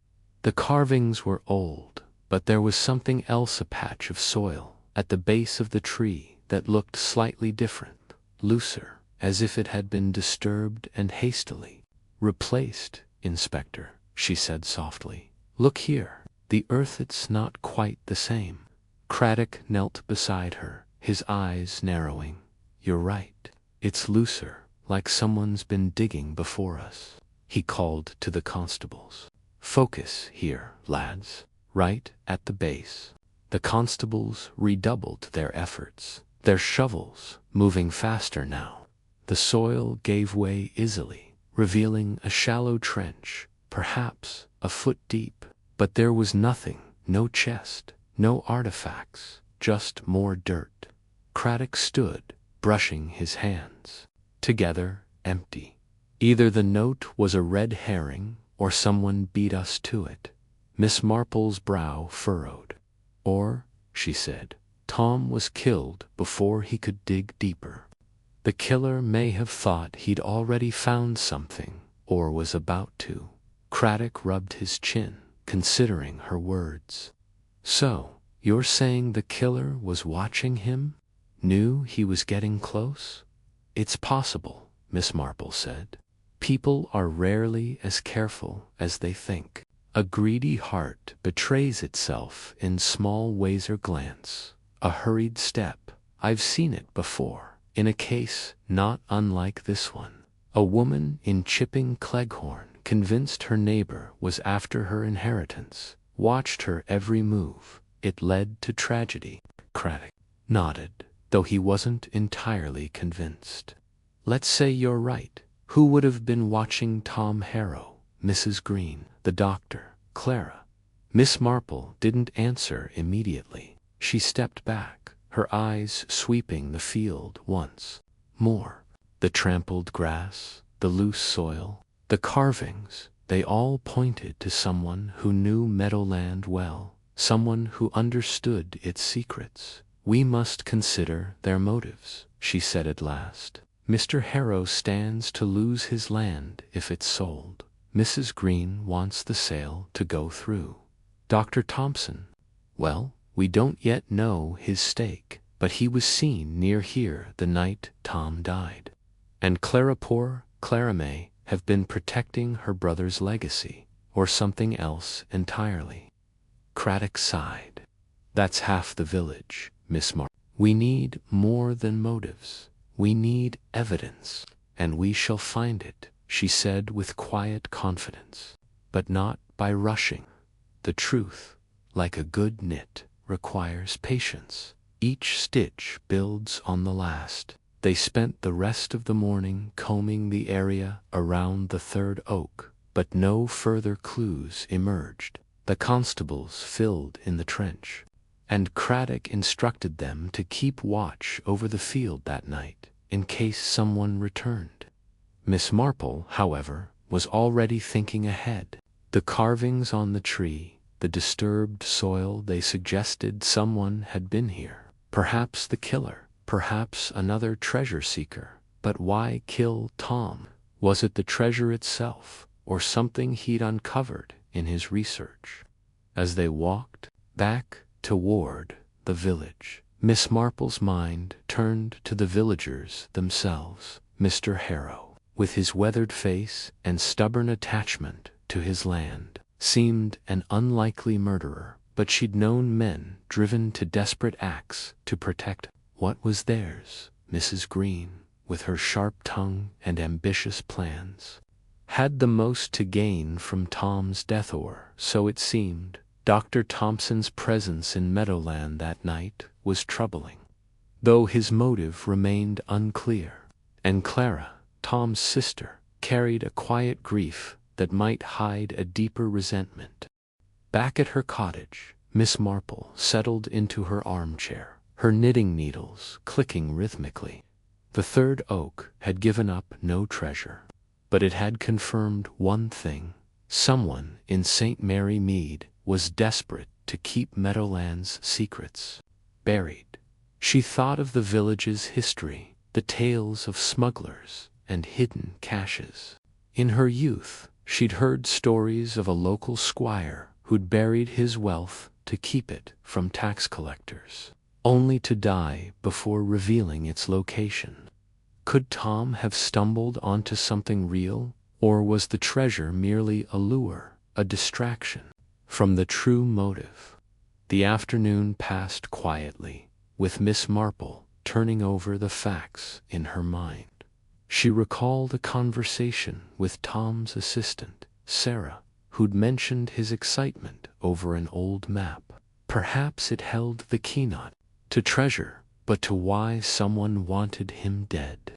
She made a mental note to visit Sarah again, to see if there was more to Tom's research than she'd let on. As evening fell, Miss Marple stepped into her garden, the air cool and fragrant with lavender. She looked toward Meadowland, its silhouette dark against the fading light.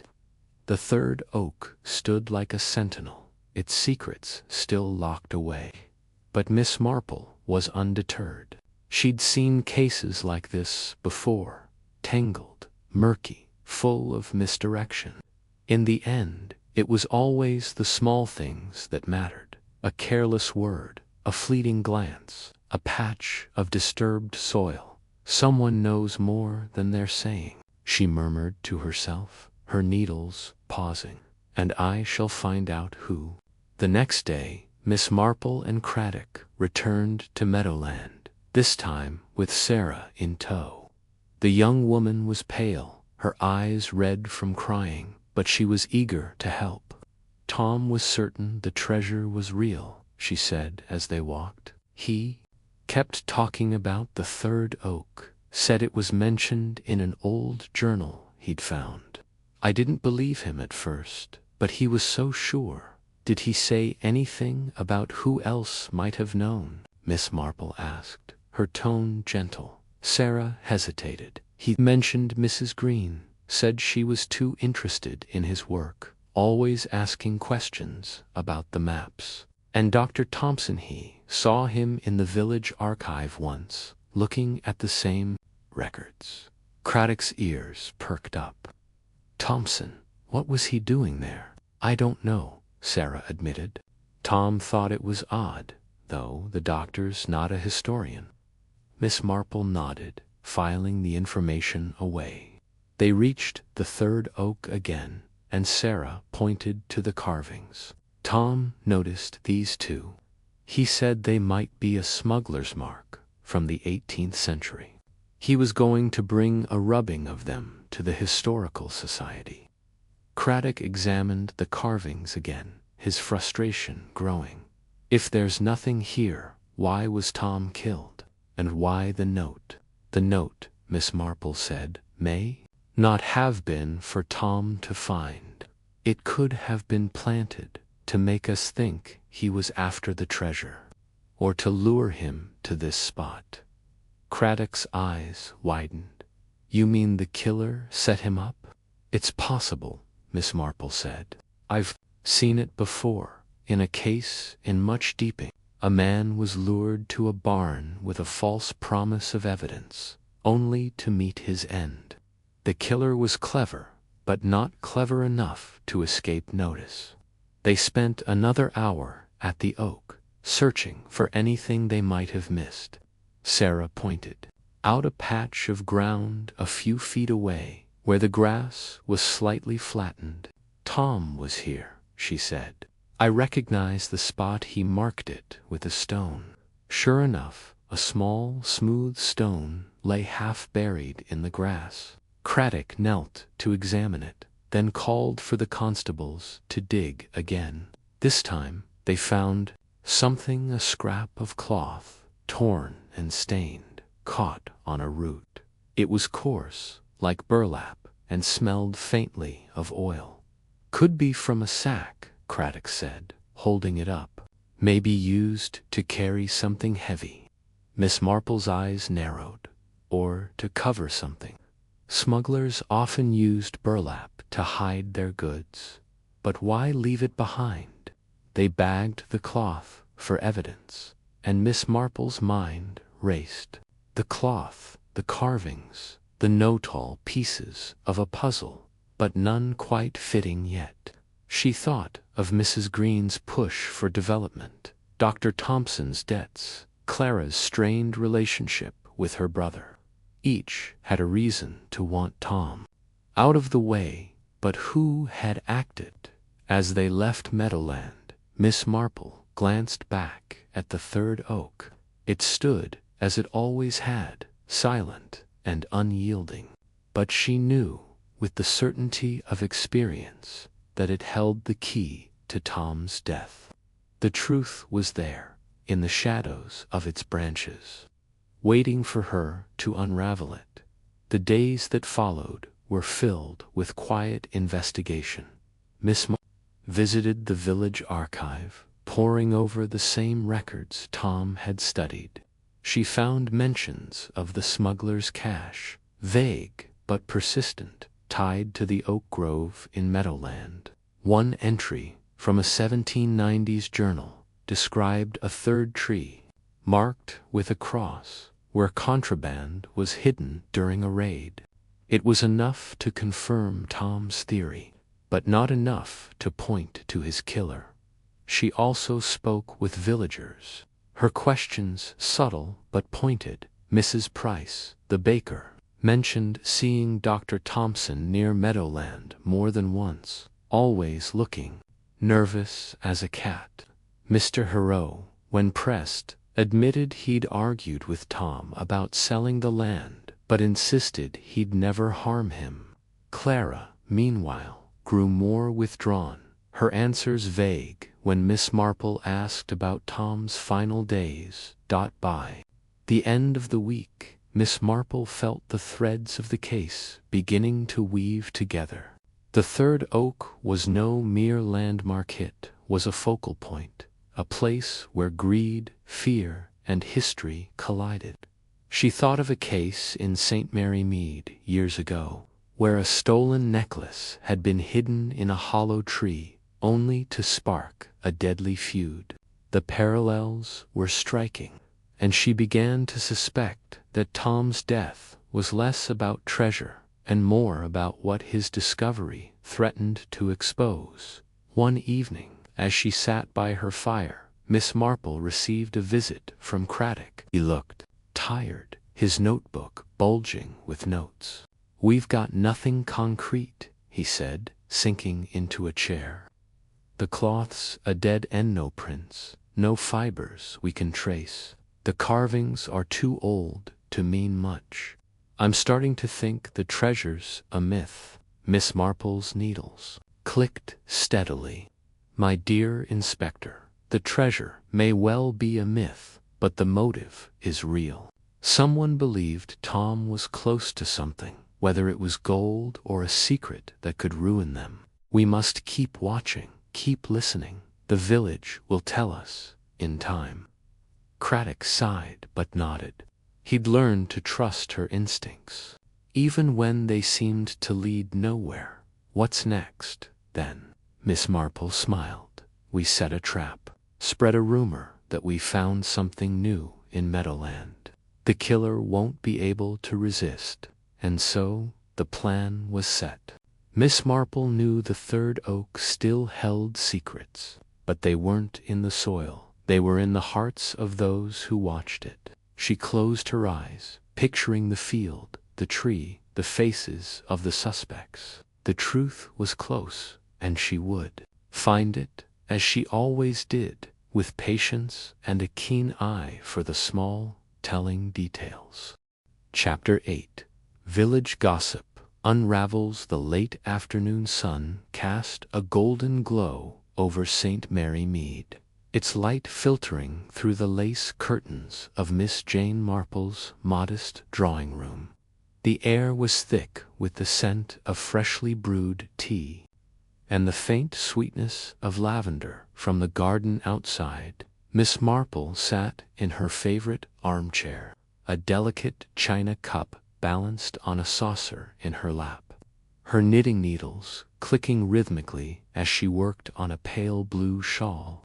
The room was cozy, with a low fire crackling in the hearth, though the summer warmth made it more decorative than necessary. Across from her, arranged on a chintz-covered sofa and a pair of cushioned chairs, sat three of the village's most reliable sources of gossip: Mrs. Price, the baker; Miss Hartnell, the perpetually indignant spinster; and Mrs. Clement, the vicar's wife, whose gentle demeanor belied her keen ear for village happenings.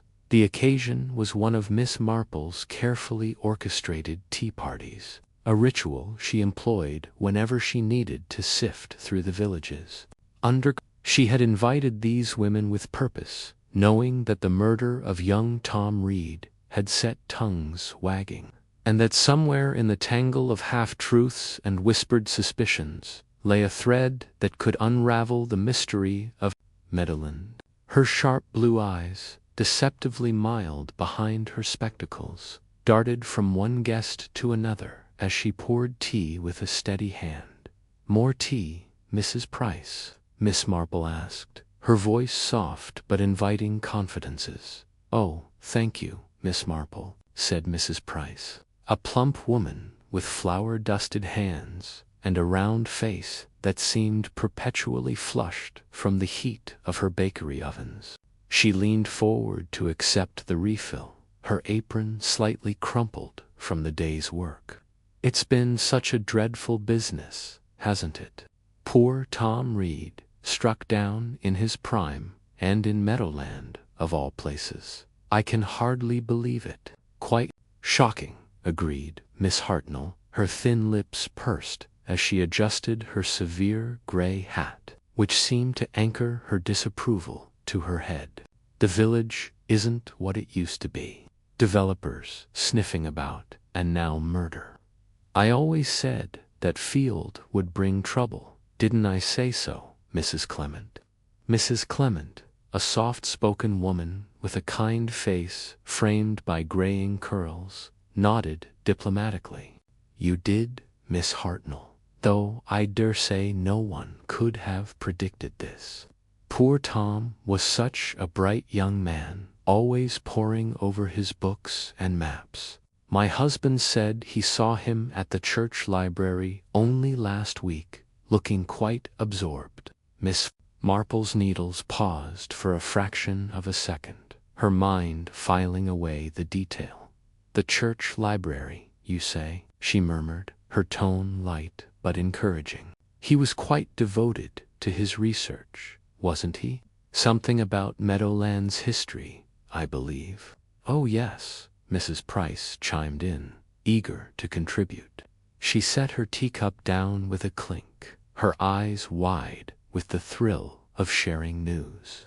"He was always going on about that old smuggler's tale, you know, the one about the treasure buried under an oak. My nephew, Billy, helped Tom carry some of those heavy books from the library once. Said Tom was convinced he was close to finding something. But I told Billy, I said, mark my words, nothing good comes of digging up the past like that. And now, look what's happened." Miss Marple nodded thoughtfully, her expression one of polite interest, though her mind was racing. The smuggler's tale had been a village legend for generations, a story told to children on stormy nights, but Tom Reed had taken it seriously. She recalled a similar case in her youth, when a young man in St. Mary Mead had become obsessed with an old tale of hidden gold, only to uncover a scandal that had torn a family apart. Greed, she knew, was a powerful motivator. Miss Marple asked, her voice as gentle as the breeze stirring the curtains. She passed a plate of scones, baked by Mrs. Price herself. "Well, now that you mention it, I did see something odd the other day. It was last Thursday, I think, just before Tom. Well, you know, I was sweeping the shop front, and I saw Dr. Thompson and Tom talking near the post office. They were arguing. I'd say Dr. Thompson looked proper cross, waving his hands about, and Tom was shaking his head, stubborn-like. I couldn't hear much, but I caught Dr. Thompson saying something about ruining everything." Miss Marple's eyes flickered with interest, though her face remained serene. "Ruining everything," she repeated, softly, as if tasting the words. "How curious. Did you hear anything else, Mrs. Price?" "Not much," Mrs. Price admitted, clearly pleased to have Miss Marple's attention. "But it wasn't like Dr. Thompson to get so heated. He's usually so calm, isn't he?" always so kind when he's tending to folks. Though, mind you, he's been looking a bit strained lately. My sister said he was late for her appointment last week, and that's not like him at all." Miss Hartnell snorted, seizing her chance to weigh in. "Strained? I'd say so. I saw him myself coming out of Mrs. Green's house late one evening last month. Looked like he'd rather not be seen, if you ask me. And we all know Mrs. Green's got her fingers in every pie in this village. If there's money to be made from Meadowland, she'll be at the heart of it, mark my words." Mrs. Clement shifted uncomfortably, her hands smoothing her skirt. "Oh, Miss Hartnell, we mustn't jump to conclusions. Mrs. Green has always been generous to the church fund, and Dr. Thompson does make house calls. It could have been perfectly innocent." "Innocent?" Miss Hartnell scoffed, her voice rising. "Nothing's innocent when there's land and money involved. I've said it before, and I'll say it again. Meadowland should be left alone. All this talk of treasure and development is stirring up trouble, and now poor Tom's paid the price for it." Miss Marple sipped her tea, her mind piecing together the fragments of gossip like a quilt. Dr. Thompson's argument with Tom, his strained demeanor, his connection to Mrs. Greenet, all pointed to something deeper, something hidden beneath the surface of St. Mary Mead's placid exterior. She thought of a case years ago when a village doctor had been blackmailed over a small indiscretion, his desperation leading to rash actions. People, she knew, were rarely what they seemed, and even the most respectable could harbor secrets. "Perhaps," Miss Marple said, setting her cup down with a faint clink, "Tom's research stirred up more than just old legends. It's often the case, isn't it, that what seems to be about money is really about something else entirely? Pride, perhaps, or fear of losing one's place in the world." Mrs. Price nodded sagely, as if she'd been thinking the same thing all along. "That's true enough. Why, just yesterday I heard Clara read Tom's sister, you not talking, to Mrs. Green at the market. Clara looked upset, said something about Tom dragging their family name through the mud. I didn't catch it all, but it sounded like she thought his digging was going to cause trouble for them." Miss Marple's needles resumed their steady rhythm, the soft click-click a counterpoint to her thoughts. Clara Reed had not been forthcoming with Inspector Craddock, but this snippet suggested a rift between her and Tom, one that might shed light on the murder. She recalled a young woman in a neighboring village years ago who had quarreled with her brother over a family secret, only for it to lead to betrayal. Family, Miss Marple knew, could be as much a source of conflict as it was of loyalty. "Clara's had a hard time of it," Mrs. Clement said, her voice tinged with sympathy, "losing her brother so suddenly, and with all this talk of treasure. My husband offered to counsel her, but she's kept to herself. I do hope she's managing." "She manage better once this is all sorted," Miss Hartnell said briskly. "The sooner Inspector Craddock finds the culprit, the better.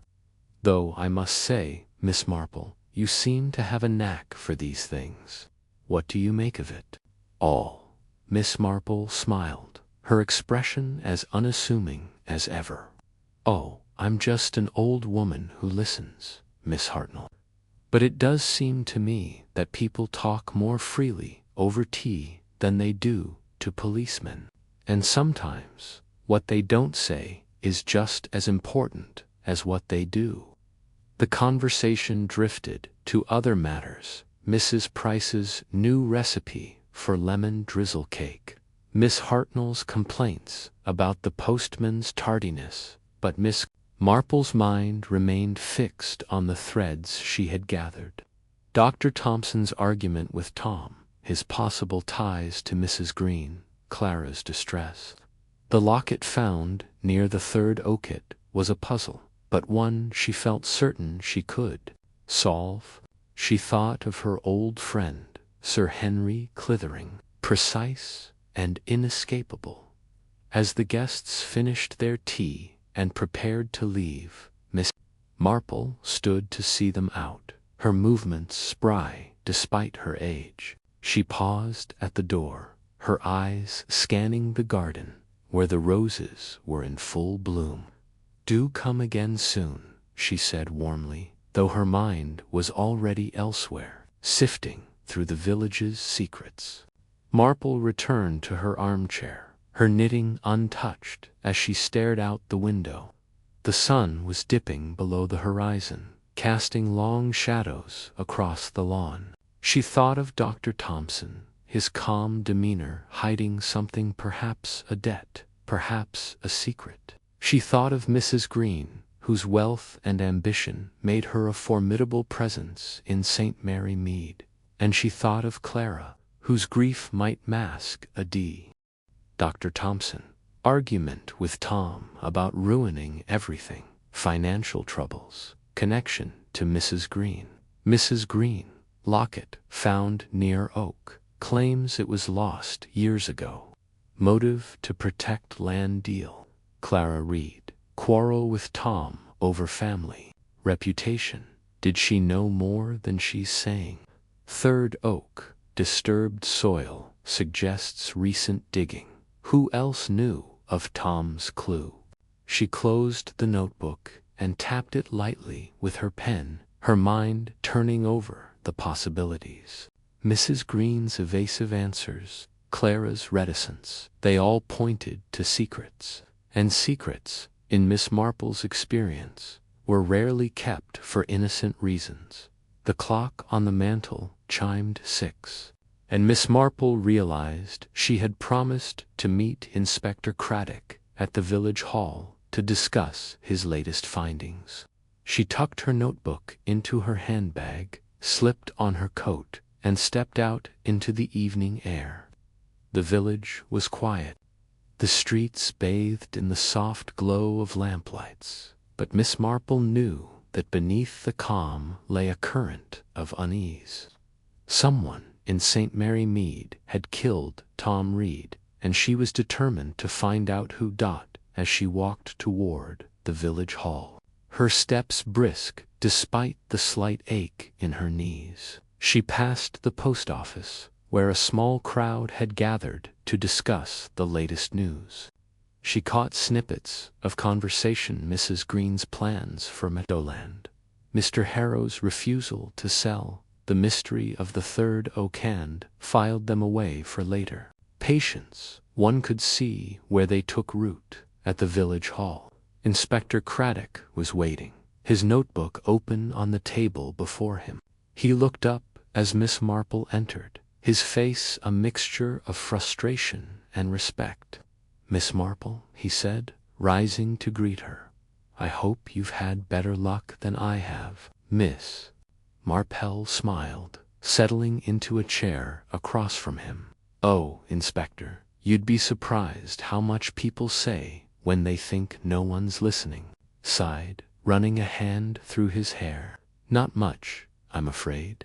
We've confirmed the spade found near Tom's body was from Mr. Harrow's shed, but it's a common tool, and half the village could have had access. The note, the riddle, lies beneath the third oak, is still our best clue, but the handwriting doesn't match any of our suspects yet. And the soil under the oak was disturbed, but there's no sign of any treasure." Miss Marple nodded, her mind already connecting his findings to the gossip she'd heard. "And Dr. Thompson?" she asked, her tone casual. "Have you spoken to him about his movements that night?" Craddock raised an eyebrow. "You've been busy, haven't you?" "I did question him. He admits he was near Meadowland, checking on a patient, but he claims he didn't see Tom. He's nervous, though kept fidgeting with his watch, and there's something else. We found a receipt in his office for a payment to Mrs. Green, dated a week before the murder. A large sum to Miss Marple's eyes gleamed. A payment, she murmured. How interesting. And Mrs. Green's locket, have you asked her about it again?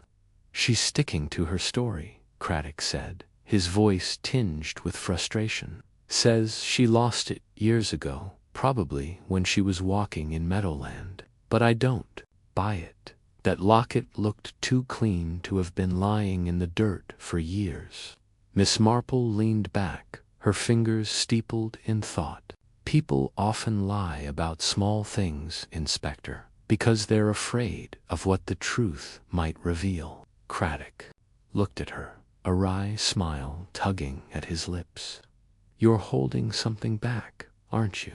But I'll share this. Dr. Thompson was seen arguing with Tom about ruining everything.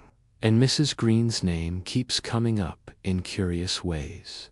I think it's time we paid closer attention to their connection, and Clara Reedshay may know more than she's letting on. Craddock jotted down her suggestions, his expression one of reluctant admiration. You're a marvel, Miss Marple.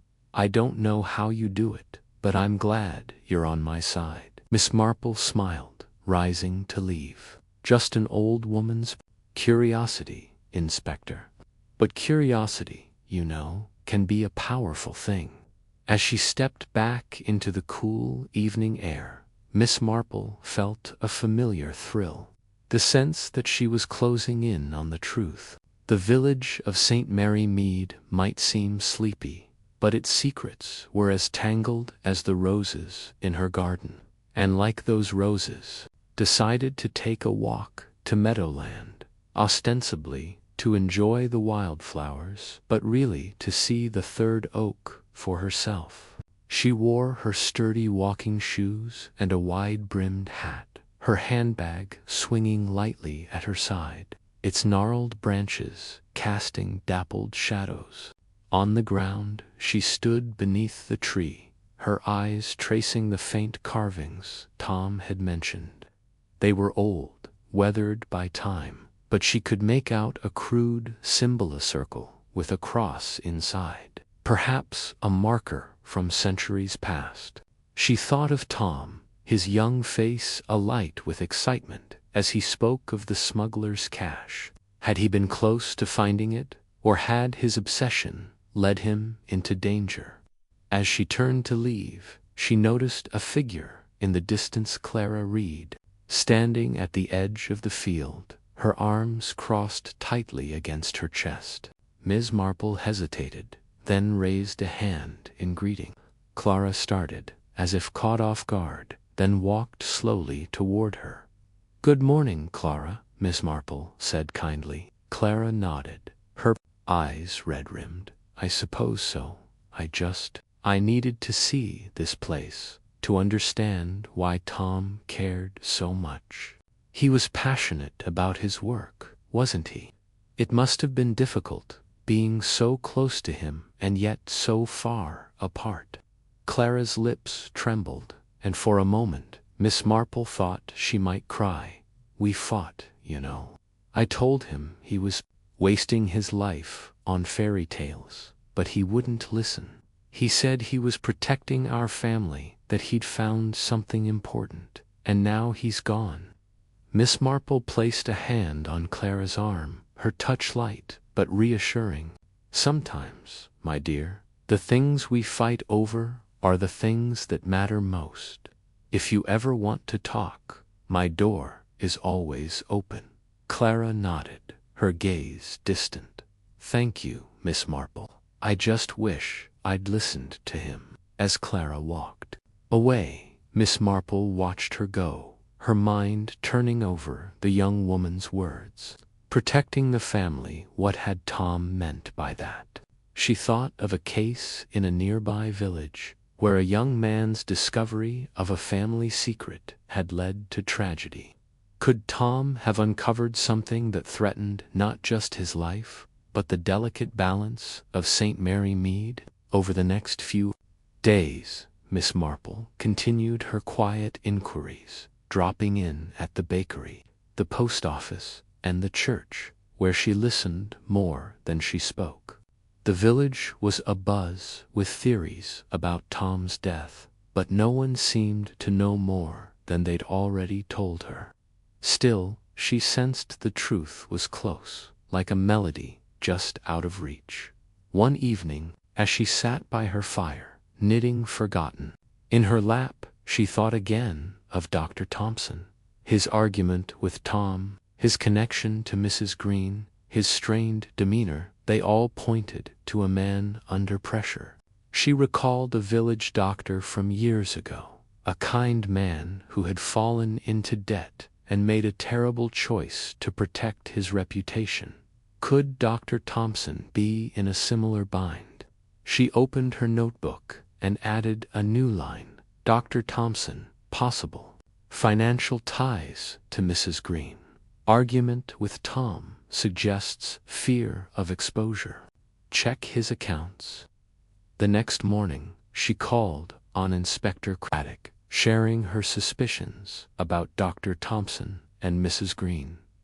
Craddock promised to look into the doctor's finances, and Miss Marple returned home, satisfied that the net was tightening. As she sat in her garden that afternoon, the scent of roses heavy in the air, she felt a quiet confidence. The truth, she knew, was like a weed. It would surface eventually, no matter how deeply it was buried. And when it did, she would be ready to pluck it out. The village of St. Mary Mead went about its business, unaware of the sharp mind piecing together its secrets. Miss Marple picked up her knitting, her needles clicking once more, a soft smile playing on her lips. The riddle of Meadowland was unraveling, and she was determined to see it through to the end. Chapter 9. A second Clutha. Morning sun filtered through the lace curtains of Miss Marple's sitting room, casting delicate patterns on the polished oak floor. She sat in her favorite armchair, a cup of tea steaming gently on the table beside her knitting needles clicking rhythmically as she worked on a pale blue shawl. The village of St. Mary Mead was abuzz with speculation about Tom Reed's death, and Miss Marple, with her keen ear for gossip and sharper eye for detail, had already begun piecing together the threads of the mystery. The cryptic note found in Tom's pocket, "The riddle lies beneath the third oak," had set her mind racing, and the recent discovery at the third oak, where disturbed soil hinted at a recent search, only deepened her curiosity. But it was the morning's unexpected development that now held her attention. Miss Marple's thoughts were interrupted by a soft knock at the door. It was young Tommy Price, the baker's son, a lanky boy of 13 with freckles and a nervous habit of tugging at his cap. He stood on the doorstep, clutching something tightly in his hand, his eyes wide with the excitement of a secret too big to keep. "Good morning, Tommy," Miss Marple said warmly, setting her knitting aside. "What brings you here so early? Not delivering bread, I presume?" "No, Miss Marple," Tommy replied, his voice a mix of eagerness and hesitation. "It's something I found near the third oak in Meadowland when I was out with my dog yesterday. I didn't know what to do with it, but Ma said you'd know." Miss Marple's eyes twinkled with interest. "Well, come in, and let's have a look." Tommy stepped inside, his boots scuffing lightly on the rug, and opened his hand to reveal a small, tarnished locket, its silver surface glinting faintly in the sunlight. It was heart-shaped, with intricate filigree work, and when Miss Marple gently took it from him, she noticed the initials E.G. engraved on the back. Her mind immediately flicked to Mrs. Eliza Green, the wealthy widow who had been so vocal about developing Meadowland into a modern housing estate. The locket felt heavy with significance, though Miss Marple was careful not to leap to conclusions. "Thank you, Tommy," she said, her voice calm but her mind already turning over possibilities. "This is very interesting indeed. Where exactly did you find it?" "By the third oak," Miss Tommy said, shifting from foot to foot. "It was half buried in the dirt, like someone dropped it in a hurry. I thought it might be important." "What with?" "Well, what happened to Mr. Reed." Miss Marple nodded thoughtfully. "You did the right thing bringing it to me. Now, run along and tell your mother I'll be by the bakery later. I might have a mind for some of her excellent scones." Tommy grinned, relieved, and scampered off, leaving Miss Marple alone with the locket. She turned it over in her hands, noting the faint scratches around the clasp, as if it had been opened and closed many times. The initials E.G. were unmistakable, but Miss Marple knew better than to assume the obvious. She recalled a case years ago in St. Mary Mead, when a lost brooch found near a crime scene had been deliberately placed to incriminate an innocent party. Could this locket be a similar misdirection, or was it a genuine clue pointing directly to Mrs. Green? She decided to take a walk to the village post office, a hub of gossip where she could gauge the mood of St. Mary Mead and perhaps learn more about Mrs. Green's activities. Slipping the locket into her handbag, she donned her hat and coat and set off down the lane, her steps light but purposeful. The village was in full morning bustle. Mrs. Price was arranging loaves in the bakery window. The vicar was tending to the churchyard roses, and a group of children played near the duck pond, their laughter carrying on the breeze. But beneath the idyllic surface, Miss Marple sensed an undercurrent of unease. Tom Reed's death had shaken the community, and the mystery of Meadowland's treasure only fueled the whispers. At the post office, Miss Marple found Mrs. Murgatroyd, the postmistress, sorting letters with her usual efficiency. The small shop was crowded with villagers, and snippets of conversation floated around Miss Marple as she pretended to browse the stationery. "Heard he was digging up the whole field, looking for that old smuggler's gold," said Mr. Jenkins, the butcher, to a customer. "Nonsense," replied Mrs. Hartley, the grocer's wife. Tom Reed was a historian, not a treasure hunter. He was after the truth, not gold. Miss Marple's ears pricked up. She approached the counter, where Mrs. Murgatroyd greeted her with a smile. "Good morning, Miss Marple. Posting a letter." "Today, not today, Mrs. Murgatroyd," Miss Marple replied, her tone light. "I was just wondering if you'd heard anything about Mrs. Green lately. She's been so keen on this Meadowland business, hasn't she?" Mrs. Murgatroyd's eyes gleamed with the delight of sharing news. "Oh, indeed, Miss Marple. She was in here yesterday, all in a fluster, talking about how the village needs progress and how Meadowland could bring in a fortune. But between you and me, I think she's worried." She kept looking over her shoulder, like she expected someone to jump out at her. Miss Marple nodded, filing the information away. "How curious. And has she been spending much time in Meadowland herself?" "Well, now that you mention it," Mrs. Murgatroyd said, lowering her voice. "Mr. Carter, the milkman, said he saw her walking near the third oak a few days ago, before poor Tom was found. Said she looked like she was searching for something." Miss Marple thanked Mrs. Murgatroyd and left the post office, her mind buzzing.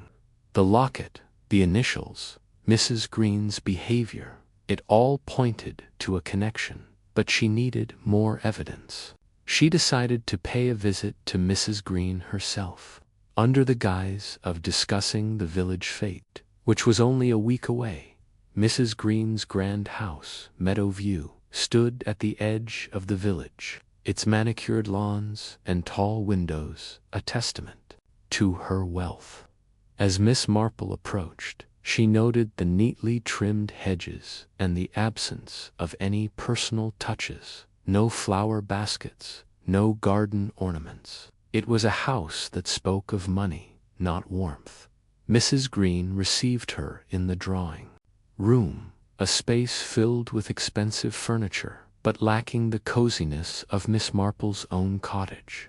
The widow was in her late 50s, with sharp features and a manner that suggested she was always calculating her next move. She wore a silk blouse and a string of pearls, her hair swept into an elegant chignon. But Miss Marple noticed the slight tremor in her hands as she poured tea. "How kind of you to visit, Miss Marple," Mrs. Green said, her smile tight. "I suppose you're here about the fete. I've promised a generous donation for the raffle." "That's very kind," Miss Marple replied, accepting a cup. "But I must confess, I've been thinking about poor Tom Reed. Such a tragedy, and in Meadowland, of all places. I understand you've taken a great interest in that field." Mrs. Green's smile faltered, but she recovered quickly. "Yes, well, it's a valuable piece of land. The village could benefit from development, new homes, perhaps a small shopping center. Progress, Miss Marple." "Indeed," Miss Marple said, her tone mild. "Though I heard something curious today. A locket was found near the third oak, with the initials E.G. engraved on it. I don't suppose it's yours." Mrs. Green's hand froze mid-air, the teacup trembling slightly. "A locket? Oh goodness, I lost one years ago, when I first moved to St. Mary Mead. It must have been lying there all this time." Her laugh was brittle, and Miss Marple noted the way her eyes darted to the side, avoiding contact. "How interesting," Miss Marple said, sipping her tea. "It's remarkable how things turn up, isn't it? Almost as if they're meant to be found." Mrs. Green changed the subject, launching into a discussion about the fete. But Miss Marple was no longer listening closely. The widow's reaction had confirmed her suspicions. The locket was significant, and Mrs. Green was hiding something. But was it guilt, fear, or something else entirely? Miss Marple thought of a case in her youth, when a stolen necklace had been planted near a crime scene to divert suspicion. The locket could be a similar ruse, or it could be a genuine mistake on Mrs. Green's part. Either way, it warranted further investigation. As she left Meadowview, Miss Marple decided to consult Inspector Craddock. She found him at the village hall, where he was reviewing statements from the night of Tom's death. The inspector, a tall man with a kind face and a sharp mind, greeted her with a smile. "Miss Marple, I was hoping you'd stop by. This case is getting murkier by the day." She showed him the locket and recounted Tommy's discovery and her conversation with Mrs. Green. Craddock examined the locket closely, his brow furrowing. Eliza Green. "It's too convenient, isn't it? Almost like someone wanted us to find it." "My thoughts exactly," Miss Marple said. "But we mustn't jump to conclusions." Mrs. Green's reaction was telling. She was nervous, but not necessarily guilty. I've seen that look before, in a young woman who thought she'd lost her chance at happiness over a misunderstanding. Fear can look very much like guilt. Craddock nodded. "I'll have it dusted for prints, though I doubt we'll find much after it's been in the dirt. Any other ideas?" Miss Marple's eyes gleamed. "I think it's time we learned more about Mrs. Green's past. She's only been in St. Mary Mead a few years, and yet she's so keen to reshape it. Why the urgency? And what was she doing near the third oak before Tom's death? The rest of the day passed in a flurry of quiet inquiries. Miss Marple visited the vicarage, where the vicar's wife, Mrs. Clement, shared that Mrs. Green had once been married to a businessman who'd left her a fortune but no children. "She's lonely, I think," Mrs. Clement said. "All that money, but no one to share it with. Perhaps that's why she's so set on this development, to something to leave behind." Miss Marple nodded, but her mind was elsewhere. Loneliness could drive people to desperate acts, but so could greed or fear of exposure. She recalled a conversation with Tom's assistant, Sarah, who had mentioned Tom's obsession with the smuggler's cash. Had he uncovered something that threatened Mrs. Green's plans, or was the locket a red herring meant to distract from the real killer? That evening, Miss Marple attended a village meeting about the fate, where she observed the suspects anew. Mr. Harrow, the farmer, seemed weary. His shoulders slumped as he spoke of preserving Meadowland. Dr. Thompson, the physician, was unusually quiet, his eyes fixed on his hands. Clara, Tom's sister, hovered at the edges, her face pale with grief, and Mrs. Green, ever the picture of composure, was charming the crowd with promises of funding for the village hall. But Miss Marple noticed the way her gaze lingered on Dr.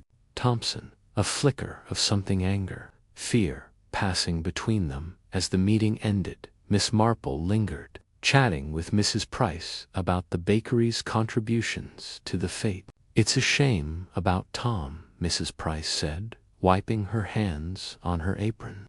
"He was in my shop the day before he died, buying a loaf. Seemed distracted, kept muttering about the third oak and how it would change everything." Miss Marple's heart quickened. Did he say anything else? About anyone he'd spoken to? Mrs. Price frowned, thinking. "He mentioned Dr. Thompson, now that you ask. Said he'd seen him in Meadowland, acting odd. I didn't think much of it at the time, but thank you, Mrs. Price," Miss Marple said, her mind racing. The pieces were falling into place, but the puzzle was far from complete. The locket, Mrs. Green's evasiveness, Dr. Thompson's strange behavior, all pointed to a web of secrets centered on Meadowland. But who had spun it, and why? As she walked home under the stars, Miss Marple felt the familiar thrill of a mystery unraveling. The locket was a clue, but not the only one. She thought of her garden, where every plant had its place, yet a single weed could disrupt the harmony. Someone in St. Mary Mead was that weed, and Miss Marple was determined to root them out. Now she would keep the locket safe and her suspicions sharper, knowing that the truth, like her knitting, would come together, stitch by stitch. Chapter 10. The Doctor's Secret. The morning sun filtered through the lace curtains of Miss Marple's cottage, casting delicate patterns on the polished oak floor. She sat in her favorite armchair, a cup of tea steaming on the side table, her knitting needles clicking softly as she worked on a pale blue shawl. The village of St. Mary Mead was unusually quiet, the usual hum of gossip subdued by the weight of Tom Reed's death. Yet Miss Marple's mind was anything but still, turning over the threads of the Meadowland Riddle like a skein of wool, each strand leading to a knot she was determined to untangle. She had spent the previous evening mulling over the clues: the cryptic note in Tom's pocket, the locket with Mrs. Green's initials, the disturbed soil beneath the third oak, and the village's undercurrent of greed and fear. The note, "The riddle lies beneath the third oak," had been a deliberate misdirection. She was sure of it, but by whom and why? The locket, supposedly lost by Eliza Green years ago, felt too convenient, too neatly placed, and then there was Dr. Thompson, the village physician, whose name kept surfacing in whispers. Mrs. Price's mention of his argument with Tom, his presence near Meadowland the night of the murder. Miss Marple's sharp eyes had noted his unease at the village meeting, the way his hands fidgeted when Meadowland was discussed. There was something there, she thought, something he was hiding. As she sipped her tea, her thoughts were interrupted by a knock at the door. It was Sarah, Tom Reed's young assistant, her face pale and her eyes red-rimmed from lack of sleep. She clutched a small notebook, its pages worn and dog-eared. "Good morning, Miss Marple," Sarah said, her voice trembling slightly. "I hope I'm not disturbing you. I found something in Tom's things, and I didn't know who else to bring it to." Miss Marple set her knitting aside and gestured to the chair opposite. "Not at all, my dear. Come, sit. You look quite shaken. What have you found?" Sarah hesitated, then handed over the notebook. "It's Tom's journal. He kept notes on everything: his research, the Meadowland legend, even his thoughts about people in the village. I didn't read much, but there's a page about Dr. Thompson. I thought, well, with what happened, it might mean something." Miss Marple took the notebook, her fingers brushing the worn leather cover. She opened it carefully, scanning the pages filled with Tom's neat slanting handwriting. Most were notes on historical records, maps of Meadowland, and theories about the smuggler's cache. But one entry, dated 3 days before his death, caught her eye. October 12th, met with Dr. T at his surgery. Asked about the old Meadowland records he treated father years ago. Thought he might know something. He was cagey, said he didn't recall much, but his hands shook when I mentioned the third oak. Later, saw him near the field, watching me. Something's off. He knows more than he's letting on. Must press further." Miss Marple closed the notebook, her expression thoughtful. "This is very helpful, Sarah. Did Tom mention anything else about Dr. Thompson? Anything at all?"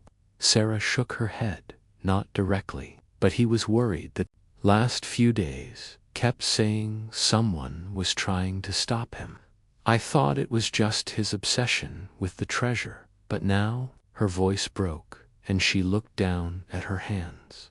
Miss Marple reached out, patting Sarah's hand gently. "You've done the right thing bringing this to me. Now, why don't you have a cup of tea? It'll do you good." As Sarah sipped the tea Miss Marple poured, the older woman's mind raced. Dr. Thompson had treated Tom for a minor injury, according to village gossip, cut on his hand from digging in Meadowland. But this journal entry suggested more: a connection, a secret. She recalled a case years ago in St. Mary Mead, when a local shopkeeper's nervous demeanor had betrayed his involvement in a theft. Dr. Thompson's shaking hands, his presence near Meadowland's small details. But in Miss Marple's experience, small details were the threads that unraveled the tapestry of deceit.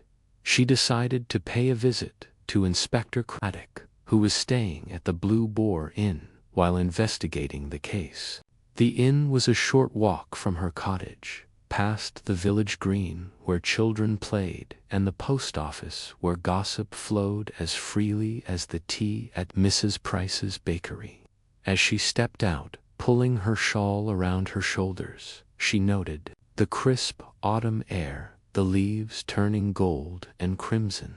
St. Mary Mead looked idyllic, but beneath its surface she knew, lay currents of ambition and betrayal at the Blue Boar. Craddock was in the private parlor, papers spread across a table, his brow furrowed. He looked up as Miss Marple entered, a smile breaking through his frustration. "Miss Marple, I was just thinking of you. This case is a tangle, and I could use your insight." She settled into a chair, her eyes bright.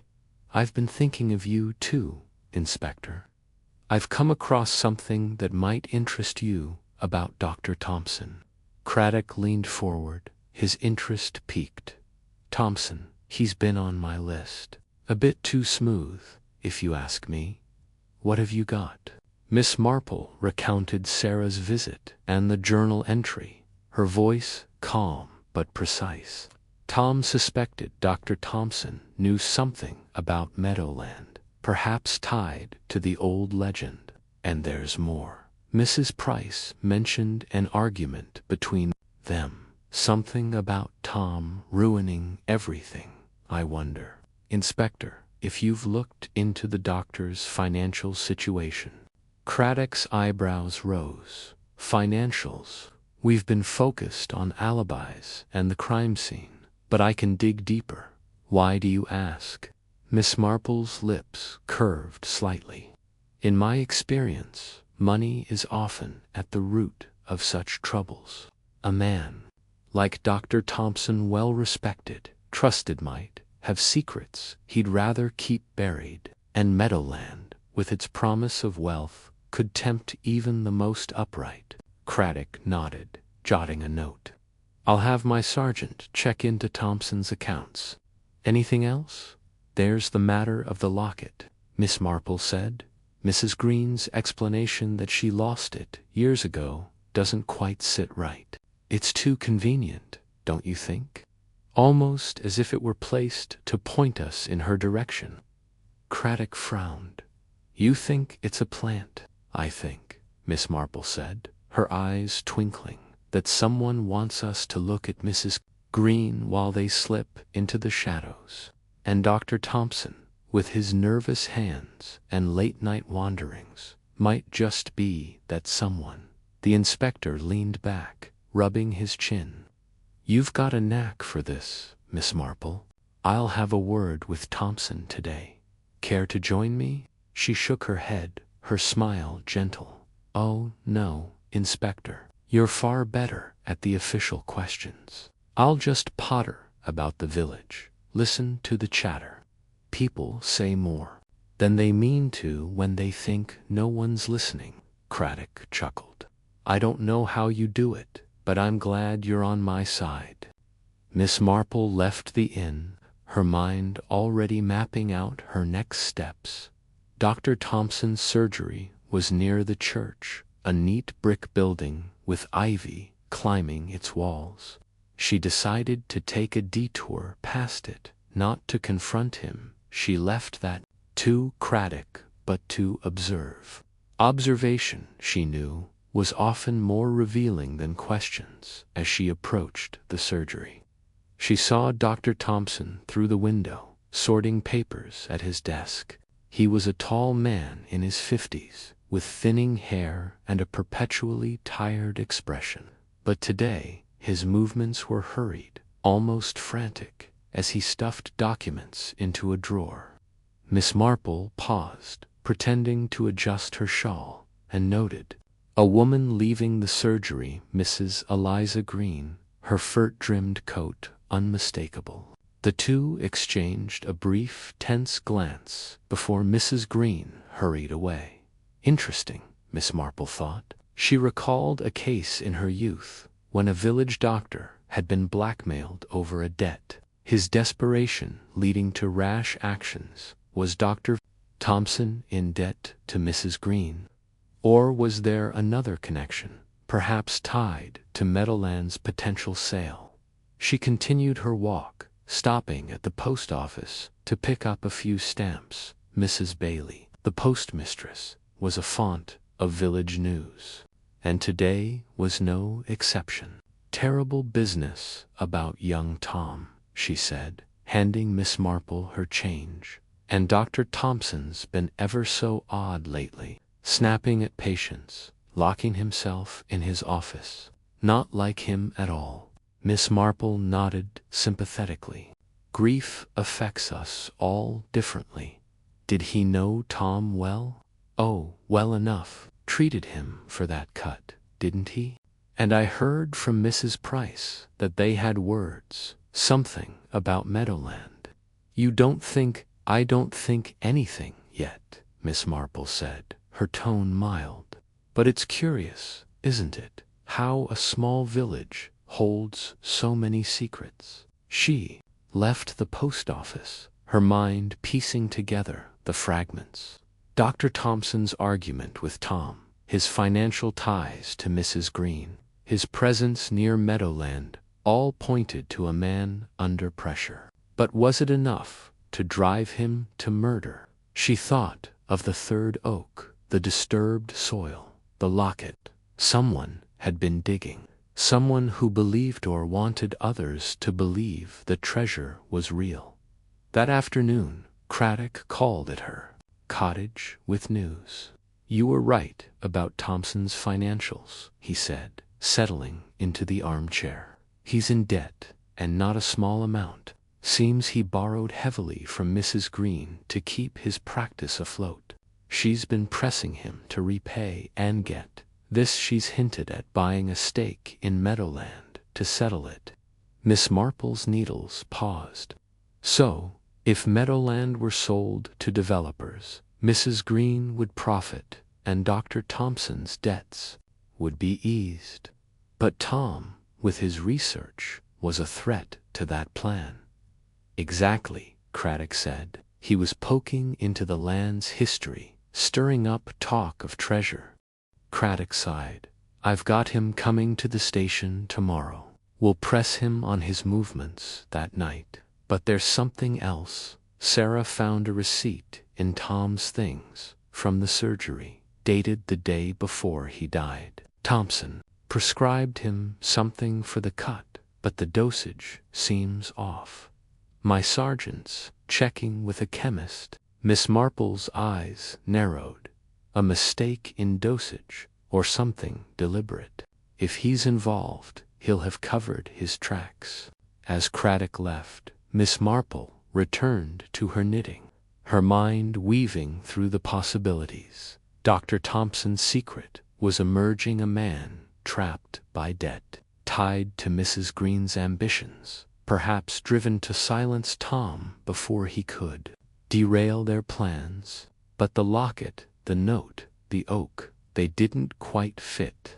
Someone else was pulling strings. She was sure of it. Someone who knew how to play on greed and fear. She thought of Clara, Tom's sister, who had confessed to their argument but denied murder. Knowledge of Tom's research. Could she be involved? Or was she another pawn, like Dr. Thompson? Miss Marple recalled a case in Chipping Cleghorn where a sister's loyalty had hidden a darker truth. She made a mental note to speak to Clara again, gently, to probe for what she might not even realize she knew. The day drew to a close, the village settling into the quiet of evening. Meadowland lay beyond, its secrets buried not just in the soil, but in the hearts of those who coveted it. Dr. Thompson's secret was a piece of the puzzle, but not the whole picture. Whispers guide her to the truth. As she turned back to her knitting, she smiled faintly. People are so very predictable, she murmured, and yet so very surprising. The needles resumed their rhythm, and Miss Marple's mind continued its work, unraveling the Meadowland riddle one stitch at a time. The next morning, Miss Marple rose early, her routine as precise as ever.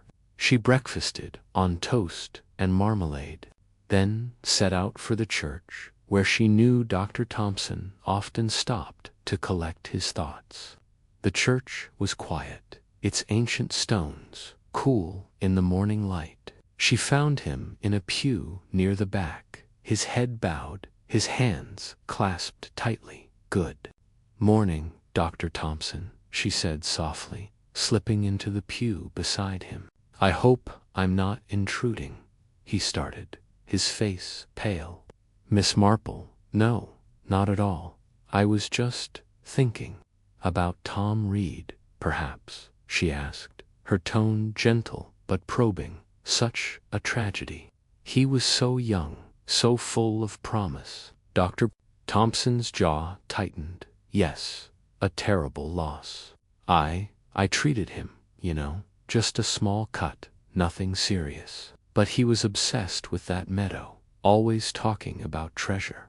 Trembled slightly. "Obsession can be dangerous, can't it? Especially when it threatens others' plans. Meadowland seems to stir such passions." He glanced at her, his expression guarded. "I don't know what you mean, Miss Marple. I'm just a doctor, trying to keep my practice going," she said, her smile disarming. "But you've lived here many years. You must have heard the old stories about the smuggler's cache. Tom thought he was close to finding it, didn't he?" Dr. Thompson's hand stilled. "He mentioned it, yes, but I told him it was nonsense. Old legends, nothing more. But someone believed it enough to kill him, and I can't help but wonder, Dr. Thompson, why you were seen near Meadowland that night." His face flushed, and he stood abruptly. "I have patience to see, Miss Marple." Almost fleeing, she remained in the pew, her mind turning over his words, his reaction. He was afraid, that much was clear, but of what? Exposure, or something darker? Later that day, she met Craddock at the Blue Boar for an update. The inspector looked grim. Tom was for a sedative, but the dosage was unusually high. Not enough to kill, but enough to make him groggy, disoriented. If he was out in Meadowland that night, it could have made him an easy target. Miss Marple's eyes widened slightly. A sedative. How very interesting. And if Tom was disoriented, perhaps someone took advantage of that someone who knew his habits. His obsession with the oak. Craddock nodded. "We're bringing Thompson in for questioning. The locket, the note there. Still loose ends, indeed," she said. "And I suspect they're meant to be. Someone is playing a clever game, Inspector. But games, you know, have rules. And once you understand the rules, you can find the player."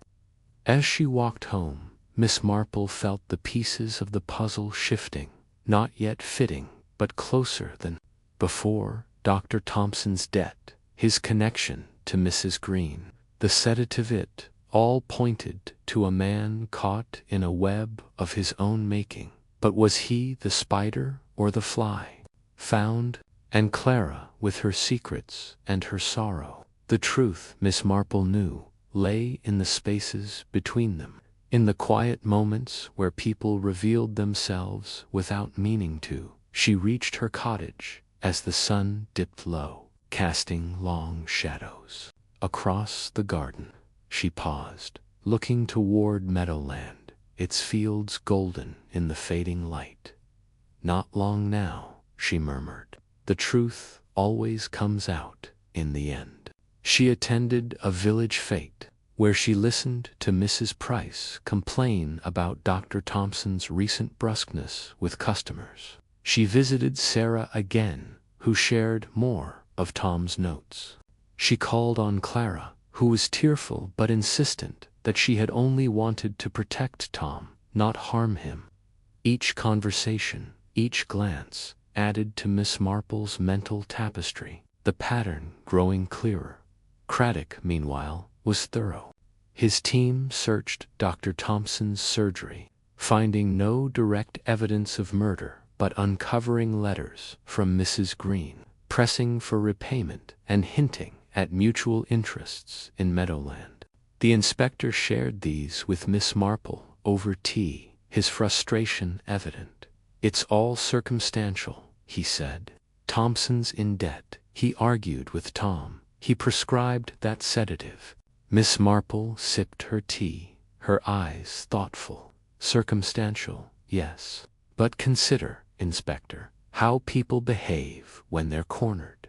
Dr. Thompson is a man under pressure. Craddock grinned. You're suggesting another of your traps, aren't you? Not a trap, she said, her smile sly. Merely an opportunity for the truth to come to light. They devised a plan.